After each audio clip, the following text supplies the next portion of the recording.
My fiance yelled something awful to my sister, so I called off the wedding. I want to tell you guys who wrote this, but I can't find it. Nobody. Oh, wait, no, I found it. It's coming up. All right. I have been my sister's 15 guardian since she was 4.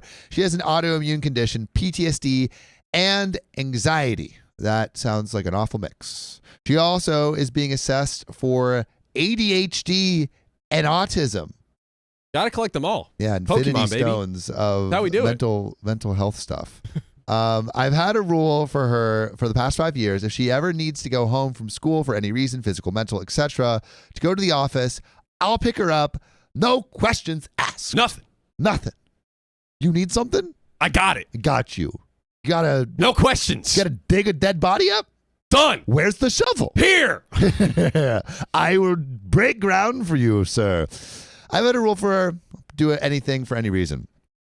This was around the same time she was diagnosed with her autoimmune condition, and I know it causes fatigue, and I didn't want her to lie to me and say she was feeling sick when she really just needed a quiet place to settle and lie down for a bit. By the way, this comes from AITA Kickout Fiance on the r/OK Storytime subreddit. Yo. Teddy, I missed y'all too. Yes. Unless you said miss tall and that's what you meant, and are you just calling me short? Probably. Rude. Anyway, I was also engaged to David. We'd been dating for 2 years, and he had 2 kids of his own, 4 and 6. He had kids moved in. He and the kids moved in a few months ago, and this year, the calls home did really increase. She went from calling maybe twice a month to sometimes twice a week.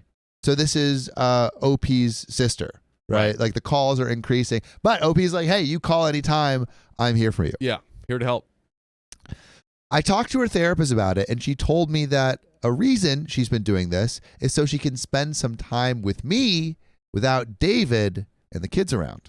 She wants some alone time. Wants some alone time, all right? I've been working on making that happen outside of school hours so she doesn't go home early too often, but her last 3 classes are theater, TA, and homework, a homework hop class, so I don't really care too much if she misses that. So like the end of the day classes are kind of like... You can skip it.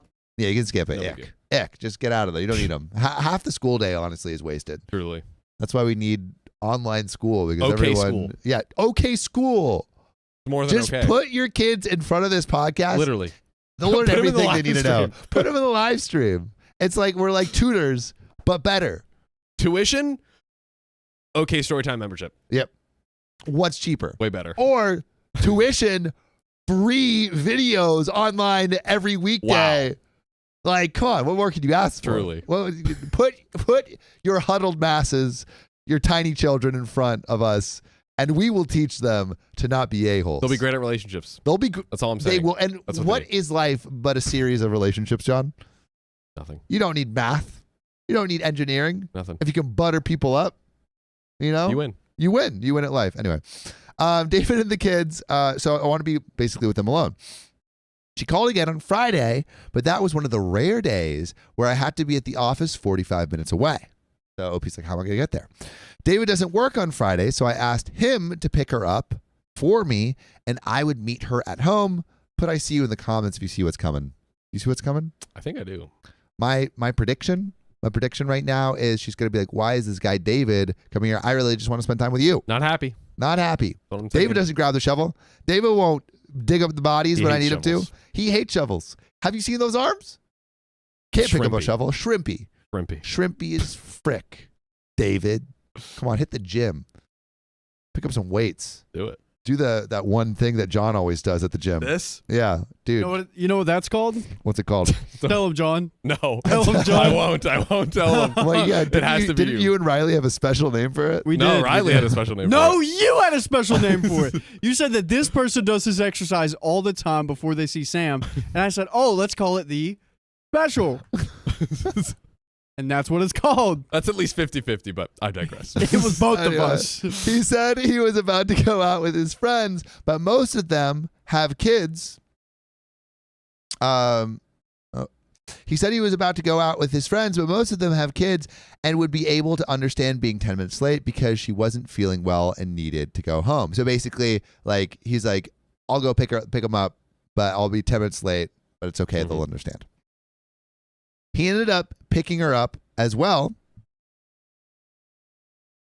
but he knew you need to make sure I knew I was happy about it.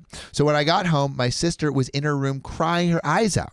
It took a minute, but she eventually confessed that David yelled at her the entire way home for her immature and attention-seeking behavior. Hold up. We're going to pause right here.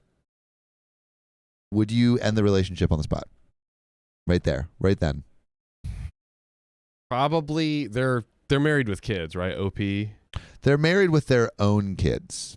Or David has his own kids. Right. OP has a sister. Like OP is the guardian. Yeah, the guardian of the and sister. the sister's 15.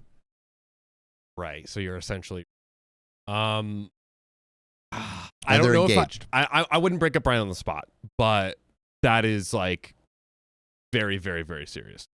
Very serious. Yelling.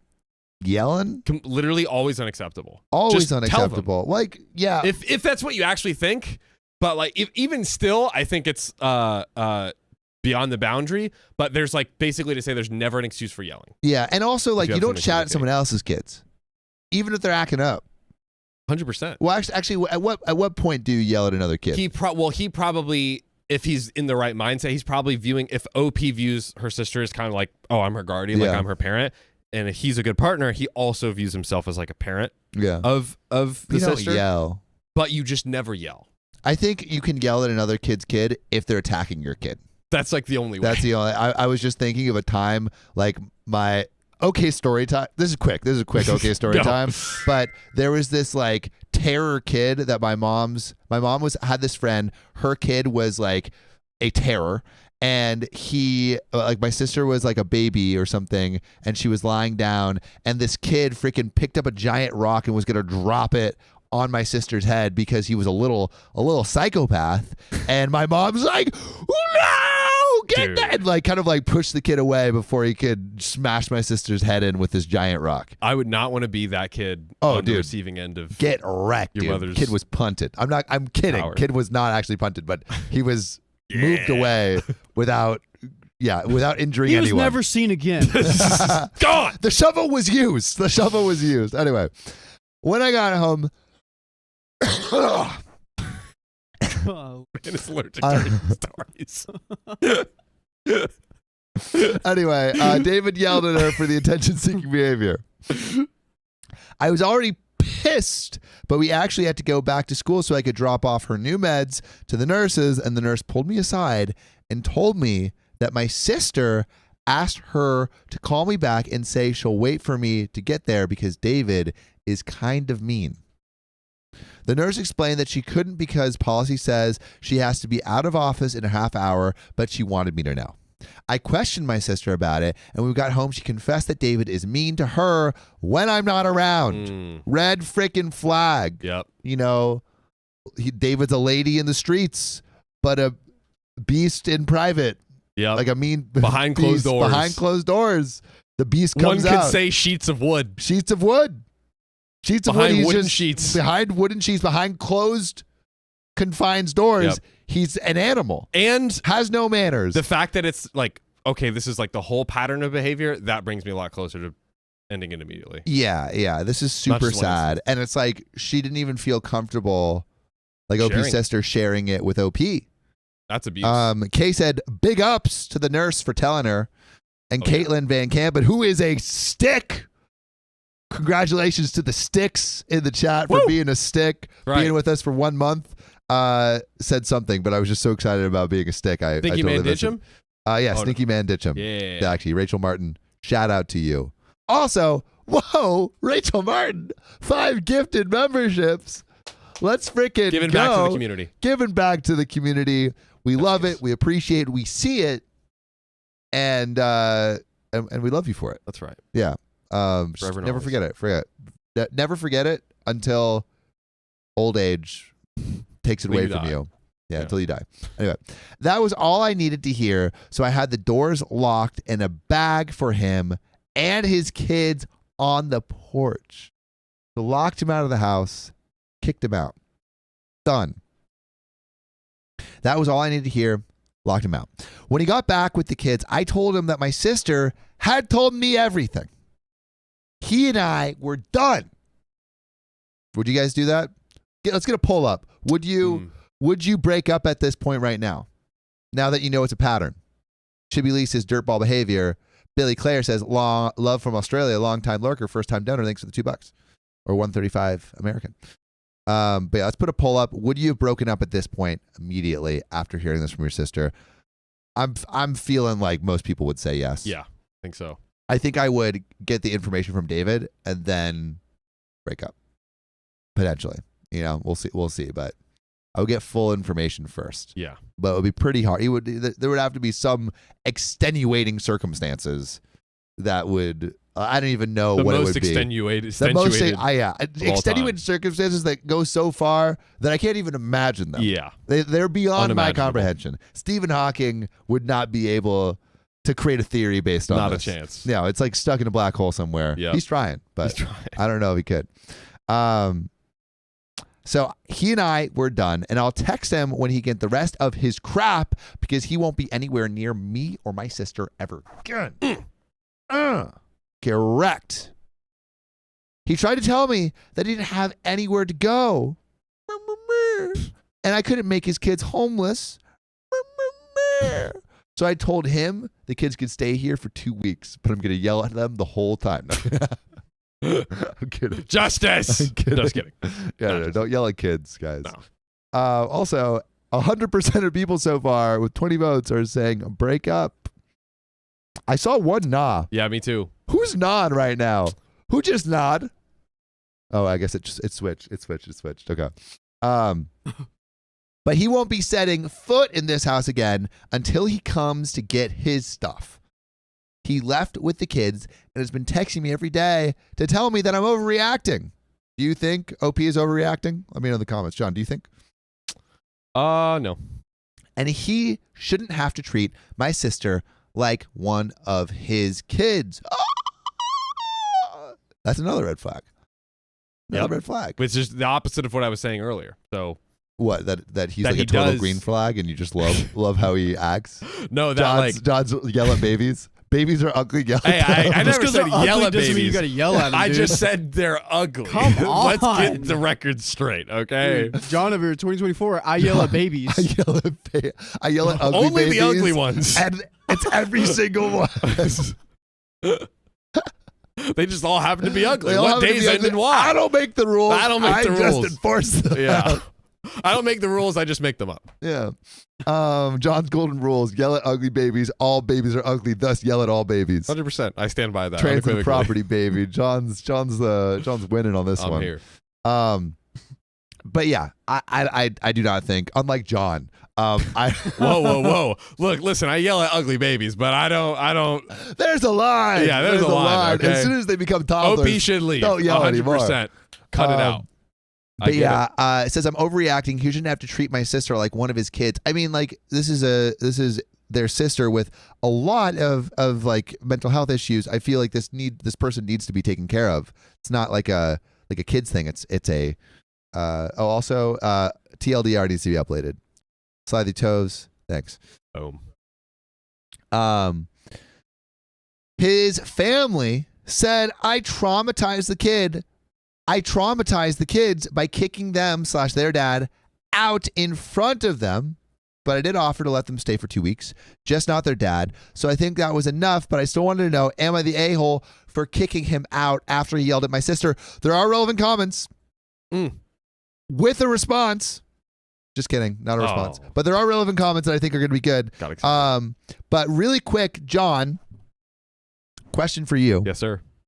So I think we're in agreement that OP is kind of the a-hole. 91 votes. Everyone says break up. OP is the Sorry. Samuel Donner. Oops, See, I won't even do it to you. I won't even do it to you. That's how kind I did I it am. to myself. That's how I did it to merciful I myself. am. You'll Yeah. let me burn on my own ship. Sorry. Yeah. What I meant is, I think we can all agree that the fiance is the a-hole. Yeah. But I think there may be some a-hole potential for OP. I'm about to get crucified. So, don't give me my cross yet. But do you think OP is the a-hole for kicking the fiance out in front of his young children. Yeah. Because there was an audience here. Yeah. You know, if we go back to another golden rule that many say, don't fight in front of the kids. Don't fight in front of the kids. There is that, and then so as a kid, you hear her, this is basically your stepmother, essentially, saying like, "Oh, I'm kicking you out," and then you're in your mind like, "Oh my God," like I'm kind of what they said, like I'm gonna be homeless or like what's gonna happen, kid. You know, even as an adult, you'd be like, "Oh, do I just not have a place to live?" Like exactly. That's traumatizing for the kid. They didn't do anything. Yeah, they're not yelling. They're kids. I do think and they're above babies, so they don't deserve to be yelled in front of. It's 100 exactly. Yeah, they're grown now. They're grown. No more yelling. So I think that you could say that was an a-hole move and could have been like. Also another thing, when Opie had more time to think about it, she's like, "Oh, well, I'll let the kids stay 2 weeks, right?" So it seemed like maybe she saw him coming in, right, and was like, just told him. Yeah, like something like that. I think so. This is how I'm imagining it playing out, right? So, she learns this from her sister, goes home. The two kids are there. They're like, "Oh, I love being in a happy family. Yeah. I love having a home. I love having a home. Nothing's gonna ever change. Being a kid is awesome. Where's my Nerf guns?" And they have their Nerf guns playing around. And then all of a sudden, like, OP comes in and says, your kids, freaking out of there. Yeah. And then like the kids are like, where am I gonna live? Yeah. Like, I don't know where I'm gonna go. Which is not a good move. Not a good move. They're probably crying. And then she sees the crying kids, and then she's like, "Oh, they can stay." But like the damage has already been done. Yeah, a little bit. So for that reason, I think everyone's the a-hole here. Question: what do you think, John? I think I can agree with you on this. I think I can die on this hill with you. Yeah. No, I think definitely she should have. Because again, the kids are completely innocent and independent of their dad. She would have not been the a-hole had she taken the dad aside, private room, given him the spanking of a lifetime, not in a sexy way. Like tell him what's what. Tell him what's what. Tell him what's what. And then like completely in the right. But because it was in front of the kids, like you just don't give spankings like that in front of kids. Yeah. Which I don't know if it's a pass, but I could understand OP in her anger, letting it, kind of letting it go, seeing David without thinking through the full repercussions that the kids are. I don't know that it excuses it, but there's some level of I saw. I think Josephine Madola Burquist was like, is she the angel? No. Is she human? Yes. Yeah. Right. That's and a great it's way to like you're probably when you're like all, I gotta do something. You're oh, dude, when I'm gotta do something. Yeah, oh when my you gotta God. do something, you gotta do it. You gotta do it like right there. Yeah. And I think what happens is like she just went into doing something mode and wasn't realizing the casualties that were coming up because of it. I also saw something. Oh yeah, Miss Killed It said it builds character, the trauma. So it's like honestly, they're gonna have something to write their college essays about. So maybe lemons in the lemonade. We'll see. Anyway, there's some relevant comments here. Efro1607 says, not the a-hole. If his family is so worried they could take David and his kids in, was he thinking that you'll never find out how he treats your sister or that you would reward him for it? He obviously doesn't want your sister to be there because you give her more attention than him and his kids. Play stupid games, win stupid prizes. And OK Routine 9099 says, not the a-hole. You know if your sister is believable. David told you he is not believable when he said he shouldn't have to treat her like she is one of his kids. You made a call. Your sister wasn't safe around David. He should have considered his children in the process. His family should have considered his children in the process. David made this far too easy of a call. I feel horribly for his children. Not sure if their mom is in the picture, but they need a grown-up family member that is on their side. And that's where that story ends. Wow. That's where that story ends. That's it. That's it. That's all she wrote. Oh, literally. I took that from you. You always say that, and then I just snatched it. Guys, by the way, first Sam and John stream in a while. Who knows? It's been a sec. It feels good. It feels great, right? It feels great. Can we break the stream because we're back? Like, can you just give us like a little present? Just, can you maybe just some like knees in the chat and this is not for Anthony. This is for John's healing of his knee. Guys. He needs it. He needs it. Yeah. Put some good vibes in the chat for John's knee. Extremely quick. Okay, story time. You guys may know the great P incident of December 2023. the locking of the knees. Just hurt my knee again. Just traveling. I stayed a little after in Europe, and my knee swelled to the size of a small cantaloupe. But it's actually way better. Yeah, it's actually way better. Yeah, does not look like a cantaloupe. I've been walking. Still want to eat it, but not as thick. It's dangerously delicious. But, dangerously delicious. That has not changed. Suckle on that thing. But you know what we can suckle on? What? This next story. Oh, boom. Let's see. Here we go. Am I at it? I like the bionic knees that was put in the chat. That was nice. I need some of that. Thanks, guys. Yeah, look at that. Bleedy toes. I see you. All right, let's get into it.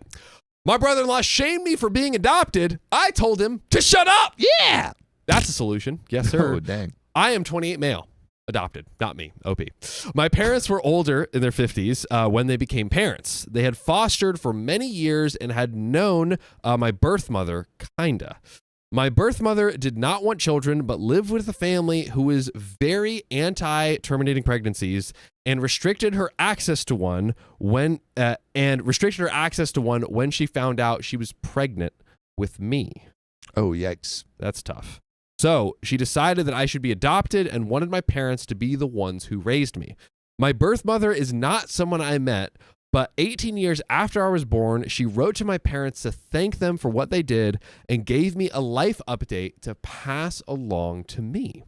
She had no children, never married, but lived the life she had wanted since she was a child. She also thanked them from keeping me from her family, that she did not want them getting their claws into me. Her words. Well, this comes from Elizabeth Pass 7186 on the r/OKStorytime subreddit. Send those stories even if you want them read. Now, her family has tried reaching out to me over the years, but I've always ignored them and have no intention of responding. That's my history and background. I am now married to my husband, Luke, 29 male, and still very close to my parents who are thankfully still with us, the adopted parents. They're also still as amazing as when I was a kid. Super quick. I'm just going to ask it. A-hole or not on the birth mom? Because she basically, she had a strict family. It seemed like there was some level of protection, but also in the letter, it seemed like there was some level of like, hey, thanks, I got to live my life and be child free. Yeah, but it's also like it's so hard to like have a kid super young, especially when you're not ready. So like I don't necessarily fault, but maybe it's also not the most emotionally intelligent way to communicate, where it's like, hey, I was having a blast. Yeah, it was great. I had an absolute great time. Got to enjoy my 20s. It was freaking lit. And like, oh, by the way, like, hi. Hope you heard. It wasn't even I'll send you a postcard to the parent, like through the parents to pass down. Exactly. So not even. You know what? I think maybe the a-hole move is the way they addressed. Yeah, wait, the letter. wait, quick TLDR for me again on the whole situation. Opie's birth mom grew up in a very harsh family, didn't want any terminated pregnancies, so she was like, let me just like give this up to adoption to a great family. Yep. Opie got that great family, had great adopted parents, and now 18 years later, Opie's birth mom wrote this note to the parents, but like, hey, can you pass this along to Opie? Yeah, and like I said, like I feel like it's not like a terrible thing to do, but it feels like the way that it was maybe written is like maybe it could the fact that OP's feeling some sort of way about it means it probably wasn't written in the most like emotionally intelligent way. But I don't think she's an a-hole or anything. Yeah, I don't know. I still need more, but I was curious to get the takes. But my sister-in-law, husband's sister, is a married man called Aaron, and this is who I called an a-hole. Okay. You see, Aaron has a half-sibling who was placed for adoption years before he was born. His father's child. Wait, the kid was placed for adoption years before he was born? Was placed for adoption, years before. So it was like, yo, John, me and my girl, we're going to have a kid in like a couple years. Get ready. You got first dibs. Get ready. You got first dibs. Yeah, this is odd. Yell at that baby. Because you know what it sounds like to me? A fair baby. An affair, baby? His father adopted away the half brother. Like that's what I thought it was. Possibly, maybe it still is. I'm a little confused by that sentence. If maybe chat can enlighten us a little bit, let me know. Let us know. Wait. But okay, yeah. There is more. Maybe it was a mistype. We'll see. He and his siblings have tried to make contact with the half sibling and were told that he was not interested. He then learned that his grandparents had offered to raise the half sibling, but the birth mother chose to place him for adoption instead. So like they were down, like the family was down to raise. The grandparents were down to raise, but the birth mom was like, don't let grandparents raise him. Have him be adopted. Which I imagine on their part is like, oh, I don't want anything to do with this kid. I don't want it. Like, I don't want the responsibility even anywhere near me. Anywhere near me. Cause like I might feel bad. That doesn't look good. Doesn't look good. But again, it's, like people have their reasons for everything. There could be a good reason. Some people just aren't like great parents, and it's like they just find themselves maybe in this the situation. grandparents are bad. Maybe the grandparents are bad. We don't know. We don't know yet. But this has filled Aaron with some issues regarding adoption and adoptees not wanting contact. He knows that I'm adopted and that I do not wish to know my birth family. This pisses him off endlessly. He brings it up whenever we see him and my husband, and my husband has told him repeatedly to drop it, and he has also started spending less time with his sister and Aaron as a result. You got something for me? Because you really quite a build up. My comprehension is losing. Yeah. So how are you doing? I'm doing okay. So I'm doing okay, but I'm kind of like I'm getting a little bit confused here. Chat, help me up, but I'm gonna go and give my understanding so far. So basically, my sister-in-law's husband is married to a man, Aaron, who's the a-hole. So Aaron has, this guy Aaron that's like spending less time and cutting off communication, he has a half sibling who basically the family rejected the kid. And he's basically going to the half sibling being like, hey, why don't you want to know your birth family? I think he's going to OP. OP and saying like, why do you not want to know about your birth family? He's firsthand seen this scenario, or secondhand, I guess, seen the scenario of someone who like maybe wanted contact with their adopted family, but they were like, no, we're not going to, or the birth family, but they're like, no, we're not going to let it happen.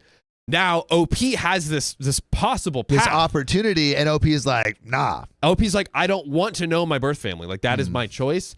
And Aaron is like, Aaron's not even the one who went through that process. Yeah. He just saw his half brother go through that process. Yeah. And I feel like it's probably coming from a good place. He's really being like, I just want you to have this experience of knowing where you come from. But OP's like, I don't wanna. Yeah. I don't wanna. I kind of think it gets into a territory of the like, I know it all, or like it's like the savior complex. Yeah, the savior complex. It's a savior complex. Like, yes. oh, let me teach you savages how like a real person conducts their life. And it's like, dude, I'm fine fishing. That's right. Yeah. I love fish. I use shovels. Yeah, I love shoveling. Oh, dude, I saw this Instagram video of like a guy catching a fish. He's like, boys, you got a piece of bait right here. You can catch a fish anytime you want. No thanks. Like wiggle it. And the trout grabs on. New series coming. Sam finds fish. Just kidding. Shoo-ba-doo-ba-doo. So this pissed him off endlessly that OP didn't want contact. He brings it up whenever we see him, and my husband has told him repeatedly to drop it, and he's also started spending less time with his sister and Aaron as a result. So we attended a family birthday dinner over the weekend, and Aaron approached me and shamed me for not letting my real family get to know me and have me in their lives. I hate the real family thing. Ugh. Bro. He called me selfish, said my parents were selfish for adopting me when they were too old and had already been unable to have kids. Then who? He said it was selfish to keep me from my real flesh and blood family. People are too obsessed with blood. Dude, who cares? Dude, I don't care. I don't freaking care. I mean, you don't blood doesn't matter. Dude, blood doesn't matter. You know what Dude. matters? What? Freaking love. True. That was so cheesy, but it's true. Having ugly babies. Having ugly babies. That's- Love that produces ugly babies. That's what I want. That's what I right. want. That's what we all want. Blood doesn't matter. Yeah, we don't need that, especially when you're making ugly babies. You're trying to get like a donation, Yeah. a blood donation. Then it matters. It matters what kind of blood you are. But other than that, Not hate really. I'm not Dracula. Get out. You're not Dracula, dude. So he said he hoped my parents would rot in hell. Oh, whoa. The ones who adopted and gave OP a life. Yeah. How dare you? Kind of gross, honestly. Did you know that's not your blood? You know that's not your blood. Dude, did you know that's not your real family? That's not bro? your real family. You thought you were doing such a great service and giving an incredible life to a child who so clearly deserved it, but actually you're the worst ever. You're absolute garbage. You know disgust how me. many orphans just would hate to be adopted? Absolutely hate. Worst thing ever. Worst thing ever. You know, they stay every day in that orphanage hoping they will never be adopted. that's what because that's it's what they like, all want. like, why would I be adopted if it's not my blood? Dude, It's so gross. why would I want that? Yeah, yeah. Let me go back to my abusive, toxic family. Yeah. Or like the abusive, toxic foster system, which apparently is not good according to our it's so great. our audience to who's this been in guy. a foster system. Maybe it's like good for some people, but doesn't sound good. Don't clip General. any of that. Provide context. So I cut him off as my husband was trying to scold him, and I say trying because Aaron talked over him. But I called Aaron an interfering a-hole who needs to get help for his issues and leave the rest of us alone because he has no right to dig into other people's issues. And I told him to keep those judgmental comments to himself because I won't stand for the disrespect of my parents.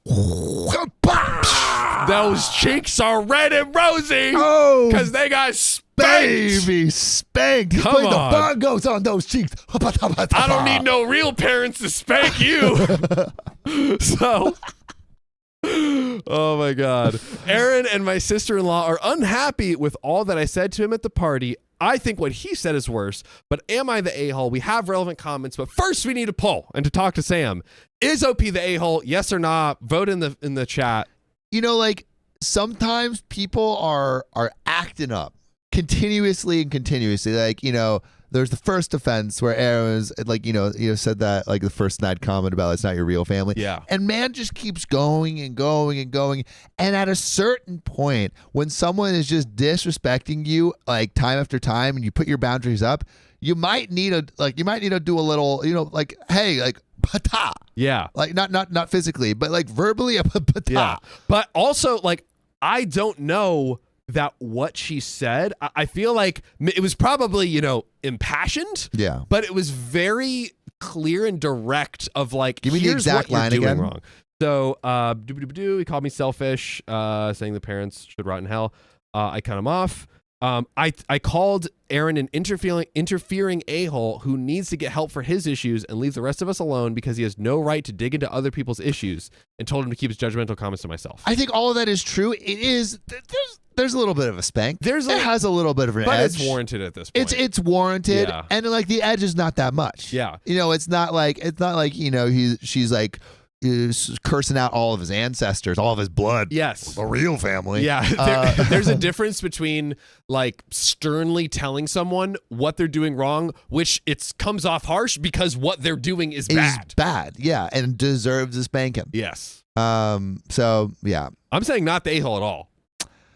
Yeah, I think not the Pretty a-hole. I much. feel like it's You could have pretty done it warranted. Tweaked it slightly, but I think it didn't go too far. I don't think it went too far. I mean, it's like not like you're not the angel. Yeah. You're like, Yeah, like not the angel. Like, all right, if the angel would have been like sitting him down and say, I think you need help, Yeah. my brother. But even that, it's like honey, Honey. like it has its own level of sting. Yeah. And he does need help. He does need help. Like literally everything Opie said was a fact. Aaron, you are damaged goods, Dude. but don't worry. Amazon has a return and refresh policy, so we can get you spick and span. But you just have to be the one to say, I think I got an order that's a little bit damaged, a little bit roughed up. We can prime deliver your new attitude. Yeah, with But a therapist. First, you have to order it. First, you have to order. First, you have to let it inside. That's right. Yeah. You got to open up your account. Open up your get it account. started. Open those cheeks. But we're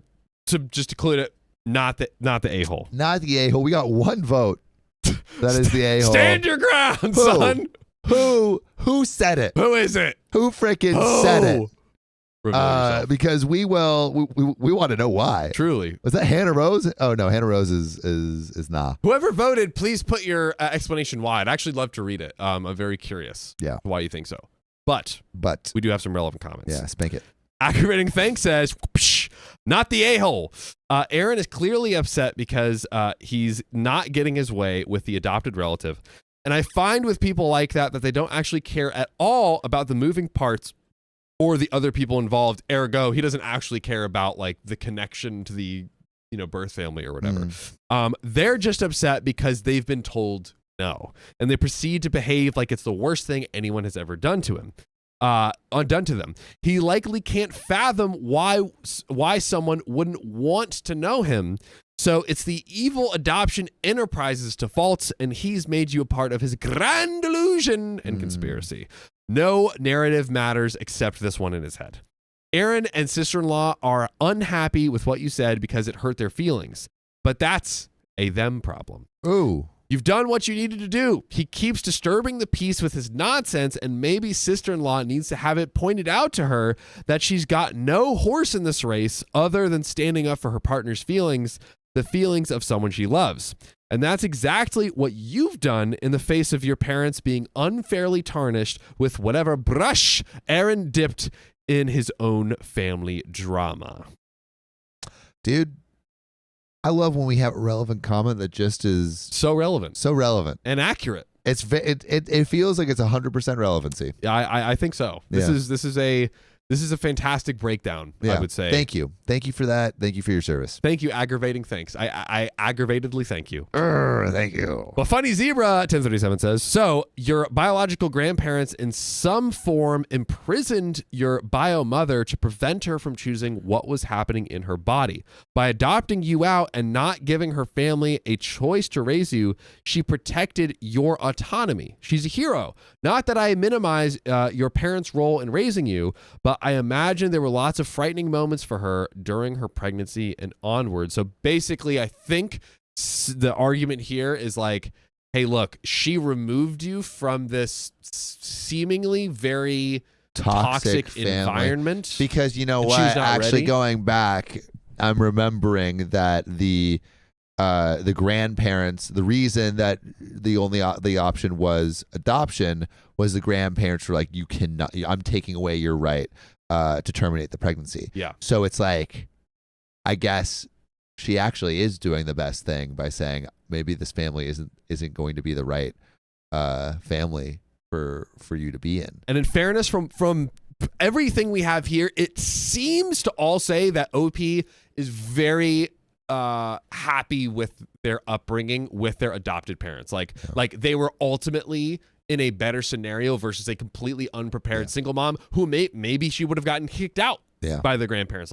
We don't know for sure, but it does seem like OP was placed in a pretty good position. But it's not blood though. And dude, if it's not blood, then it's mud. This is mud. Gosh, golly. Melissa Finn past 71. Oh, OP responds and says, yeah, from what I was told, they did a lot of crap, some of it illegal, to make sure my birth mother couldn't terminate her pregnancy. Wow. And they are anti-abortion even in the most extreme circumstances. Anti-terminating even in the most extreme circumstances. My parents said it made a lot of sense from the limited interactions that they had with them. Okay, so the parents are also kind of seeing like, this, I think the adoption makes it's like the adoption makes sense. Yeah. Makes me sad for a young woman who knew she didn't want kids and found herself in the position she did. And I'm so grateful she gave me to the people she did. Best choice ever. So that puts to rest our assumption from earlier, which was OP's like, this was the best decision because I had the right upbringing. Dude, Aaron's just like a steaming pile of duty. Dude, flush him down the toilet. Yeah, that's what I'm saying. Dump truck. Yeah, but that's it. That's all we have. That's all she wrote. Should I put this little orange guy in the back? I could. Oh yeah, true. I do have a little orange slice over there. Yeah, there we go. I'm repping hard. Yeah, there we go. Orange is out. But Sam, we're not out yet. We're not out yet. Do we have We another are story? still firmly within the closet of this next story. Our plump oranges are planted. Mhm. Rah, rah, rah. Let's get into it. Let's get 'em. So, my sister-in-law started selling gifts my wife and I gave her. I told her she's a bad person for it. Yeah, it's one thing to re-gift something, but to sell it. Entrepreneur. On Facebook Marketplace. Yeah, dude. Honestly, Gary V got there. That's Gary right. V is Come like, on. you gotta just sell it, bro. Guys, Right after Christmas time, bro, you're up. There we go. Up. So my brother, 33 male, and his wife, 30 female, have 2 young boys, 3 and 1. My wife and I have a 5-year-old son, so over the years, we have given them quite a few items that we no longer use / needed. So we're talking cribs, clothes, toys, various baby items, etc. Most of the things were just taking up space in our house, and we knew they would put them to use, so we had no problem giving them away. This comes from Side Hustle AITA on the r/OK Storytime subreddit. So we visited them a couple weeks ago for the 3-year-old's birthday party, and during the party, sister-in-law mentioned that she had been selling off a bunch of baby stuff as a side hustle. Selling the stuff we gave you? Is that bad? I don't know. I think I might be on their side a little bit. I could see John doing this. Yeah, John's like, business opportunity, I Because- think, yes. Well, I'm like, okay, if you don't, they're like passing down they're giving them a hand-me-down, basically. Yeah, they're giving you the old junk. And what? I'm the a-hole for making a profit? Well, like if they're like, hey, this is better used as cash than, Dude, you know, the thing. I don't could know. see me gifting John a Rolex and him being like, I don't wear No. watches. And then he would go out No, and no. sell it. No, I wouldn't do that's not a 1-to-1. It's more like you had been wearing a Rolex for a long time, and then you said, John, I think you need... Actually, no. No, you You know, need you want to this, know and why? then- You want to know why I'd never sell it? Why? Because I'd make more money because it gaining interest. Boom. Oh my God. God. But I would also cherish it close to my heart Wrecked. and my bank account. Wrecked. All right. Anyway, let's keep going. So, both she and my brother are the Whoa! dumpster fire. We demand the presence of the Worm Queen. Worm Queen is coming. Don't you worry. No. Worm Queen is coming. Can we knock these out real quick or after? Well, maybe right after. right after? Okay. Yeah, okay, yeah. okay. So during the party, sister-in-law mentioned that she had been selling stuff as a side hustle. Both she and my brother are the youngest of their families, and she said they get so many hand-me-downs from their siblings that they couldn't keep track of them all. Her solution was to start selling these gifts off online to make a few extra bucks. She was basically bragging about it. I told her that is a pretty crappy thing to do, considering that these items were given to them as gifts that they willingly accepted and were expected to use. I asked her if they had sold some of the things we have given them, and she laughed and said that she was sure she did because we've given them a lot of stuff. Are they the a-hole right now? Well, there's more to the story. Okay. I think they're the a-hole for Bragging how about they're it. bragging about it. I'm still on the fence. I will give a ultimate answer by this. So stay to the end of the story. But I don't know. I'm still on the fence if actually the act is an a-hole act or not. Yo, Man is just a made true businessman. $125 off of grandma's gift. This is the Let's best. go. Yo, grandma's ashes, Yeah. dude. Instant on Facebook Marketplace. I dumped those out, but the vase though. The vase, that's though. a nice vase. No, she could be in a bag. I wanted to see the world. Ziploc bag. I mean, grandma can look and peer through. Can't peer through in a vase. Exactly. She's trapped in there. Yeah, let her go Got in no the ocean. windows. Yeah. Aw. Where's the sunlight? Yeah, come Dude, on. if I'm ever putting an urn, can you guys put a window so I can see? Definitely. Yeah, Aw. we can. I hope you're not in an urn. Yeah. No, I'm not. I mean, if anyone's going to be in an urn first. It's John. We're back, baby. Oh, We're back. Abundance. Alley-oop. I told her that I had known. If I had known she was going to sell those items, I would have given them away to someone else or donated them to a local nonprofit that helps young mothers in need. I think she is the young mother in need, trying to make extra money for her children. She got defensive and told me that it's not like she's making a lot of money off these things, just a few bucks here and there. I told her that the people buying those items are probably the same people who would benefit from getting them for free and that she's taking advantage of them. I don't know about that. She went off about how hard things are with the economy right now and how they need all the help they can get financially. Mind you, both she and my brother have college degrees and work full time. I know raising kids is expensive, but they aren't in dire straits. Bro, it's hard to raise, it's expensive to raise kids. True. I told her that she probably shouldn't expect us to give them anything else in the future, and I would probably suggest to my siblings that they refrain from doing as well and look into other options for donating things. You know what? She's the a-hole to her business. You know?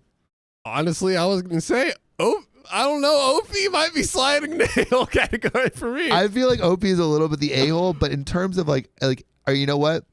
The sister is the a-hole for not doing like the sister-in-law a-hole for not like thinking smart about the business. Like you never tell your supplier that you're getting a great deal selling this thing to this person. That's true. Yeah, absolutely. You know? Absolutely. You're not thinking like a business owner. Yeah. This could be huge. Get all of your family. Get your friends to donate too. That's true. Dude, the margins on that, so 100%. You're so in need of everything. Yeah. Smart. Wicked smart. Anyway, I asked her if they should sold some of the things I did. They did. So she got defensive again and told me she doesn't feel like she's doing anything wrong. I told her she's entitled to feel that way, but my opinion of her as a person is now lesser because of this. She said that selling things they don't use to make a few bucks doesn't make her a bad person. And I told her that considering they were given these things for free, it kind of does. By this point, the other people had noticed the conversation. My brother stepped in to end the conversation before things got too heated. He told me I should mind my own business and that if I don't want to give them anything else in the future, that's my choice. But I took this too far by calling his wife a bad person for selling things they don't use. We have a response from OP, and before the response from OP, I think we have some relevant comments that are going to give OP a little spanking. This is a spank episode. Wapow. But really quick, John, a-hole or not a-hole? I would love to have a poll from the audience. Do you think OP's being an a-hole? I think that everybody's the a-hole. Everyone's the a-hole. Give me that breakdown. OP is coming way too hard on her sister. I think Belle Conkling said something to the effect of like, if it's old used stuff, it's okay for them to like sell it. Like if it was like a brand new, very intentional gift, that is a completely different story than like, hey, I'm not using it. Like I don't even know if that's bordering on a gift. You know? It's not even, it feels not a gift. It's like, hey, it almost feels like this is either going in the trash / Goodwill or I'm giving it to you. Yeah. It's not like it was intentional. It's like literally what OP said is, I'm getting rid of stuff in the house and I thought I'd give it to you. Yeah. Hey, you want some trash? You want some trash? Like, wait, you're selling the cans that I put in my garbage? Excuse you, I sipped out of those cans on some of the best days of my life. You know, someone could use those cans. Yeah. Someone could reuse those cans, and you're taking away cans from someone that really needs them. Dude, yeah. So I think OP is just taking this way too seriously. And if you're selling cans for extra money, you probably need the money. Yes, totally.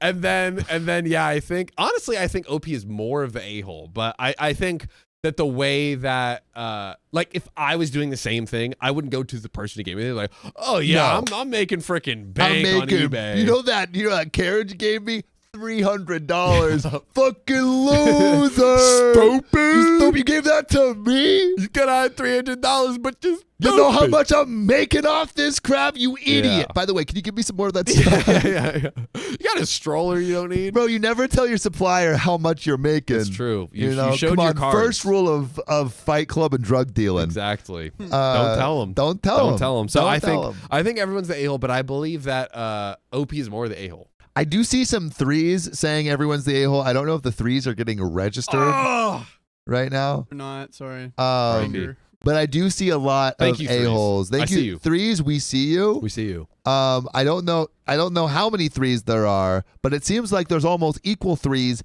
if not more threes than the a-hole. I'm seeing a lot, but I think it could be everyone's the a-hole here. I don't know if the people were going to be behind me on this one, but I think everyone's the a-hole because you just don't talk about how much you're making off things people give you. Yeah, unnecessary. Yeah, even if it's trash. But even if it's trash. Again, in the sister's defense, I think she's talking about it because she doesn't even understand that it would be hurtful. Yeah. To OP. Yeah. So I don't think there's any bad intent. It's not that bad. It's not worth the smackdown OP's giving, but it also isn't like in the best taste either. Yeah, not in the best. Also, yeah. Low key, if she's able to do this with her sister stuff, imagine you give her $50 and a yard sale to go buy stuff and flip it on Facebook Marketplace. Dude, she's got a whole business right here. Take a couch, carry it on the subway, and just sell it, bro. Just sell it. But we got some relevant comments. So Silvering Fox says, "You're the a-hole. You gave her family some stuff. At this point, the stuff is no longer yours. She can do whatever she wants with it. Burn it, whatever. You get zero say. Yes, you're perfectly entitled to no longer give her hand-me-downs, i.e. your trash. Boom. That's your choice. You're the a-hole mostly because you're judging her for what she does with her family stuff and listening to the rest of the family to follow your lead. Low, they get to make their own decisions." And All Crank No Speak says he's an a-hole, but it does seem like burning hand-me-downs is also an a-hole move. You can say no thank you and carry on with your life.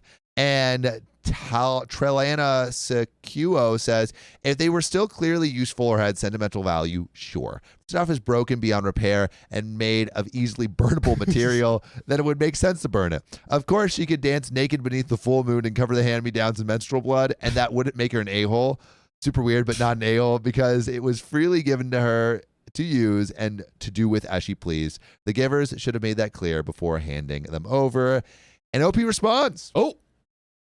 To this, it would have made so much more sense to show her what you were looking to get rid of or ask what she needed and then tell her to pick what she wants and that you'll deal with the rest.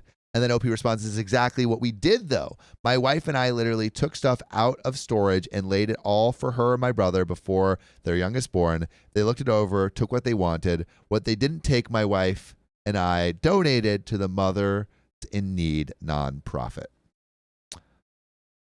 I don't know. I think it's still fine. Yeah, because it sounds to me like they probably, because if they were what OP is suggesting, almost like, oh, they're just taking all the stuff and flipping it, they only took some of the items that it seemed they needed and left the rest for you to donate. Yeah. So why, if they really were trying to get everything, they would have just been like, all right, let's give me all the chips. It's all ours. But no, I don't think.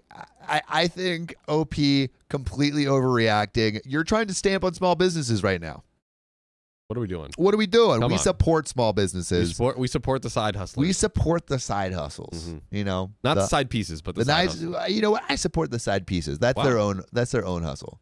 Go off. Give some side pieces some love. Go off, King. The Mormons do it.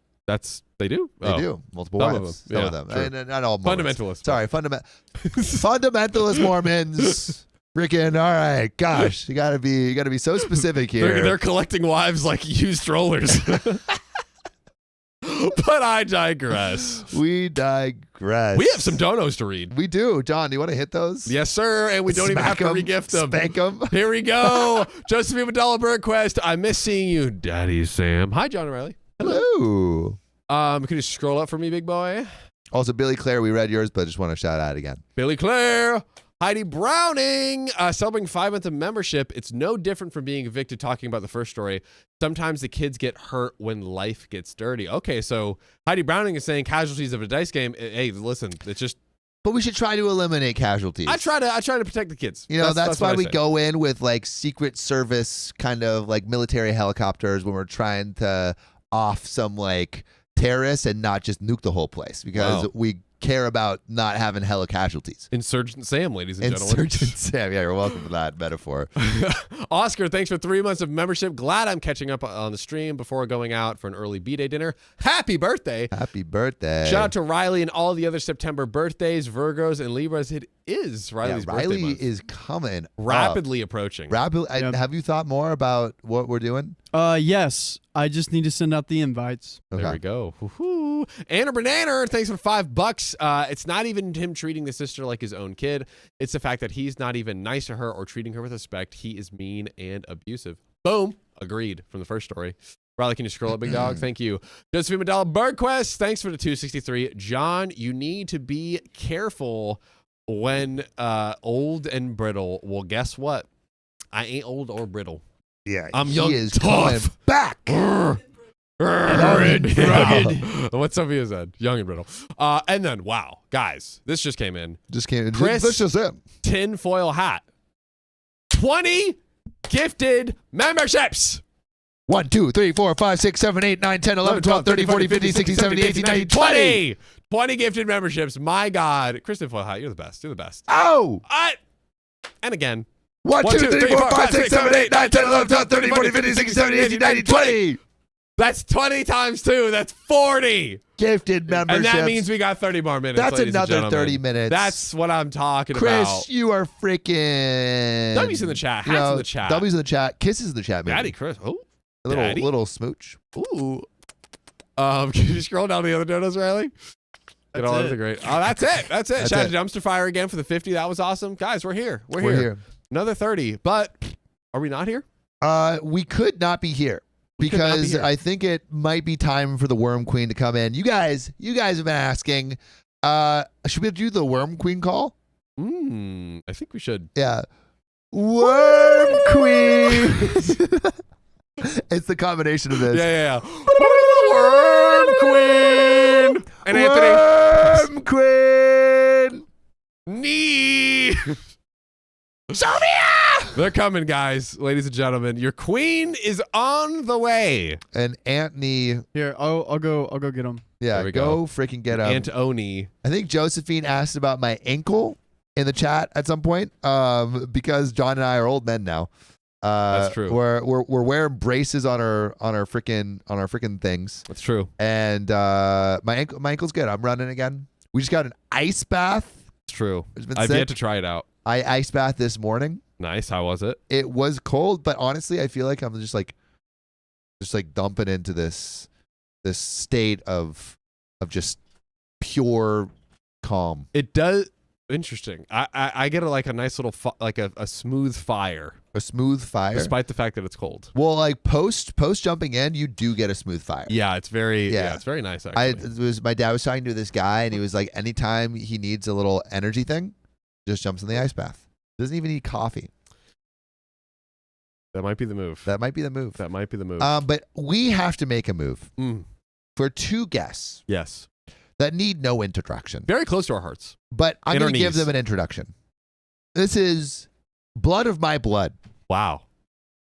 Father of my children. Of my child. Of your child. Yes. Janthony. Oh, I have seen the memes. That's right. A bearded fellow and a lady without a beard. Give it up for Sophia, our worm queen, and Antony, also known as Anthony.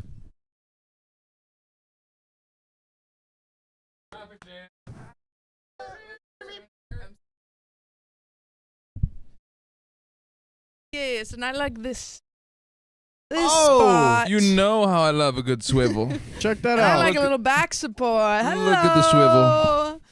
This is called Right the here, shift change. Sophia. Miss Jaybird, thank you for the 20 gifted memberships. I feel like I have to do the thing that you guys did. Ready? 1, 2, 3, 4, 5, 6, 7, 8, 9, 10, 11, 12, 13, 14, 15, I don't know 16, why my 17, instinct was to go, move that bus. Who's that bus? Yeah. Who's that? Chat. Chat. Tell I them what don't know. move that bus is from. I can only think of name that. Who is that Pokemon? That's pretty good. Yeah. That's pretty good. It's gonna come in. It's gonna come in. It's gonna come in. Is it? Do they know? The Does chat anyone will know? know. I think most people in the world. Well, In the Yeah. world? That's I'm pretty, a little bit older than you are, so not by much. maybe I'm dating myself. I don't know about that. Hold on. What are we on, Riley? Ready? 750. 752. Move that bus. Move that bus. Boy, oh boy. Yes, it's lighting up. Extreme Lighting up. Home Extreme Home Makeover? Makeover. But Let's what's the go. reference? Oh. Ah! Kristen okay, Paul, thank you for another another 20 gifted memberships. Okay, you ready, Ralph? Wow, You ready? chat's going off. 1, 2, 3, Move 4, 5, that. 6, 7, 8, 9, 10, 11, Move 12, that 13, 14, membership. 15, 16, 17, 18, 19, Move. 20. Woo! Wow. And everyone who just got a membership from Kristen Foilhat or Miss J Bird, say thank you. And give a little kiss. Give a little kiss, please. Josephine Madolber-Queese, thank you for the 263. Not all heroes wear capes. Some wear tinfoil hats. Ow, ow. It's a saying. Just to explain the reference, Yes. there was a show where they would make over people's homes, Yeah, heard of it and what they would do is they would have them stay somewhere else for like a week. for sure. They would completely renovate their house. They'd bring them back. There'd be this big crowd of people, but there'd be a bus obscuring the view of the house, and then the bus would drive away. And they go, move that bus. Oh, I like that. That's So nice. it had the same energy to me in my mind as 1, 2, the 3, 4, 5, membership. 6, 7, 8, 9, 10, 11. It's a big We'll give deal. another 5 because we just got another 30 minutes. 1, 2, 3, 4, 5. snap. Yes, another 30 minutes already. Yep. We just got here, guys. From Chris Stop. Tinfoil Hat. Stop. Calm down, guys. Calm You're so down. needy. Give us Kidding. more. Keep it Give us coming. more. Belle Conkling says, please show the clip of them hating the house episode. I know what you're talking about. I know what you're talking about because it's like this couple and the wife's like, this is all going to need to change. Wow. This is horrible. Yeah. There's also a great okay, we'll get to the story. That's We'll get to enough the of that, story, though. Let's get whatever. into the We're story. losing Facebook people. We got to read. I just got you. My Wait a second. girlfriend. Go. My girlfriend cheated on me. She says it's for her mental health. Her Uh-oh. therapist told her to. I, 25 male, dated my now ex-girlfriend, 25 female, for 2 years. For the most part, things were going great. Although there were issues with her sometimes, usually with fits of anger, it wasn't too bad. By the way, this comes from Throwaway Cheated On 3 on the r/OK Storytime subreddit. Well, all that came crashing to an end when my girlfriend had what was a manic episode. After drinking copious amounts of alcohol on a night out, she had a severe manic episode where she spent $10,000, cheated on me by sleeping with a random stranger, and then sending incomprehensible audio messages to me. Whoa. What? Ooh. $10,000. She had a manic episode. Which obviously doesn't like excuse cheating, but it does explain why that happened. 10,000. ooh. Where? How? Ooh. How do you spend $10,000 like On that? butt stuff, Anthony. Well, there's a lot of other things you can spend You're right. $10,000 on. That's the only reasonable explanation. Okay. She was checked into a mental health facility after that episode and diagnosed with BPD. She had long suspected she maybe had this, but it had never manifested so intensely. The psychiatrist said she had underwent psychosis, severe mania, and had BPD. Since then, she was placed on meds and undergoes talking therapy. That's so tough. Yeah. That is Like- crazy. It doesn't mean that OP necessarily has to forgive his girlfriend at all, but I do feel for her because this is a mental health crisis, and that's really, really hard. Joe says, "Oh, that is more complicated than I thought." Yes. That's really tricky. Shortly after she confessed to me she had cheated and was extremely remorseful, saying she'd never do anything like that. I was shocked by her admission and had to hide my tears. I basically stormed out and went to a hotel by myself for a few days. I then plucked up the courage to confront her. She tried telling me she loves me and that she has a lot of regret for what she did and that she feels immense shame and that it's because of her sickness. I told her that her mental health issues are not an excuse, that has nothing to do with that, and that she cheated because that's just who she is. I then told her we are finished. Ooh. She began sobbing uncontrollably, saying she wants to end her life. That really hurt me, but I stood firm. I told her that her cheating is her own fault and it's a reflection of who she is, and that she needs to stop hiding behind her mental issues. Her friends have been messaging me, calling me an a-hole and heartless, but I feel they are the ones being heartless. Am I the a-hole? And there are some comments And an update 3 days later. Sophia, what's your star sign? Cancer.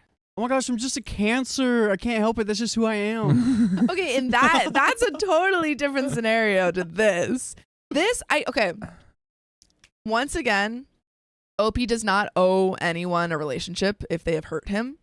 I don't even think if you have a partner with a lot of mental health issues, you don't owe them like time and effort if it hurts you. Yeah. If it puts your health at risk. Mm-hmm. But this is so much more this story is so much more complex, I think, because she has BPD and went through like a manic episode. Mm.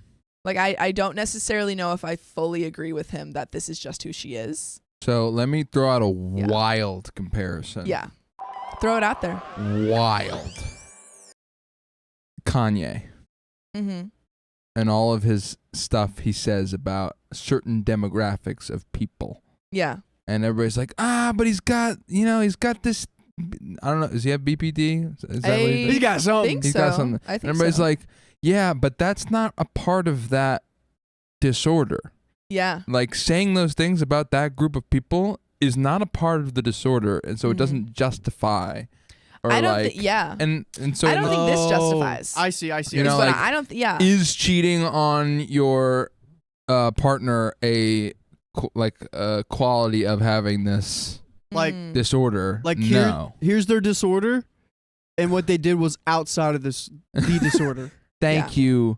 No, Riley. I don't think it excuses. I agree. Yeah. Like I don't think it excuses, but I do think it makes me feel for that person. Yeah. Like, I think that Kanye, I am very against everything that he says, but I'm like, wow, this is a person who you can have needs empathy help. for sure. And I feel like that's where I am with this person. I'm like, OP has the full, should leave. And, this person needs to get medicated. And I think those two things can exist at the same time. Yes. Yeah. Yes. But to answer the question of, are they the a-hole? Mm. Oh, is OP the a-hole for saying that? For saying... I think this they is were a part of their acting character. It had nothing to do with your BPD. I think it was harsh, but I mean, OP was hurt. Yeah. So maybe overly harsh, but I can also understand that they were in a place of, feeling immensely hurt by their partner's actions. Joanna Jensen says, as someone with BPD, it can be managed and you learn your patterns and triggers. Emily says Kanye is bipolar. Oh, wait. Go up. Kanye is bipolar. He's been having a manic episode for years, but him saying the things he says does not excuse it at all. Agreed. And I think that when you realize that you have a tendency to do things like that or to have these manic episodes, you need to get help. And if, you aren't, and if you're saying, oh, it's just my mental illness, and you're not doing anything to change that, then you can't really use that as an excuse over and over again. Yeah. Fuzzy Bunny says it's a very sad situation. Elvira says it's not an excuse, just an explanation. You can understand the circumstances behind an action, but not put up with it and stay. Agree. Yeah. And RP Carolina says OP is a little a-hole. But there are some comments on this. Let's read them. Mr. 435 says ex-wife had an episode after first child. Things resolved. 13 years free of major manic episodes. Then it came back in regular cycles. Cycled for another 12 years. Had an affair. Asked for divorce. Granted. Married the guy. Saved on alimony. If she doesn't take her meds regularly, then bail out. Were they just telling about their story? I think so. Cake Trees 420 says it's not her fault that she has BPD, but it's her responsibility. Yeah, I think that's a great way to look about it. I like that line just in life. I agree. Like it's not your fault. No, it's no one's responsibility to, deal with your mental illness and your mental health issues. You have to find a way to handle them. Mm-hmm. And you can seek out people's help for it. That is not to mean you have to, that doesn't mean you have to do it alone. Mm-hmm. But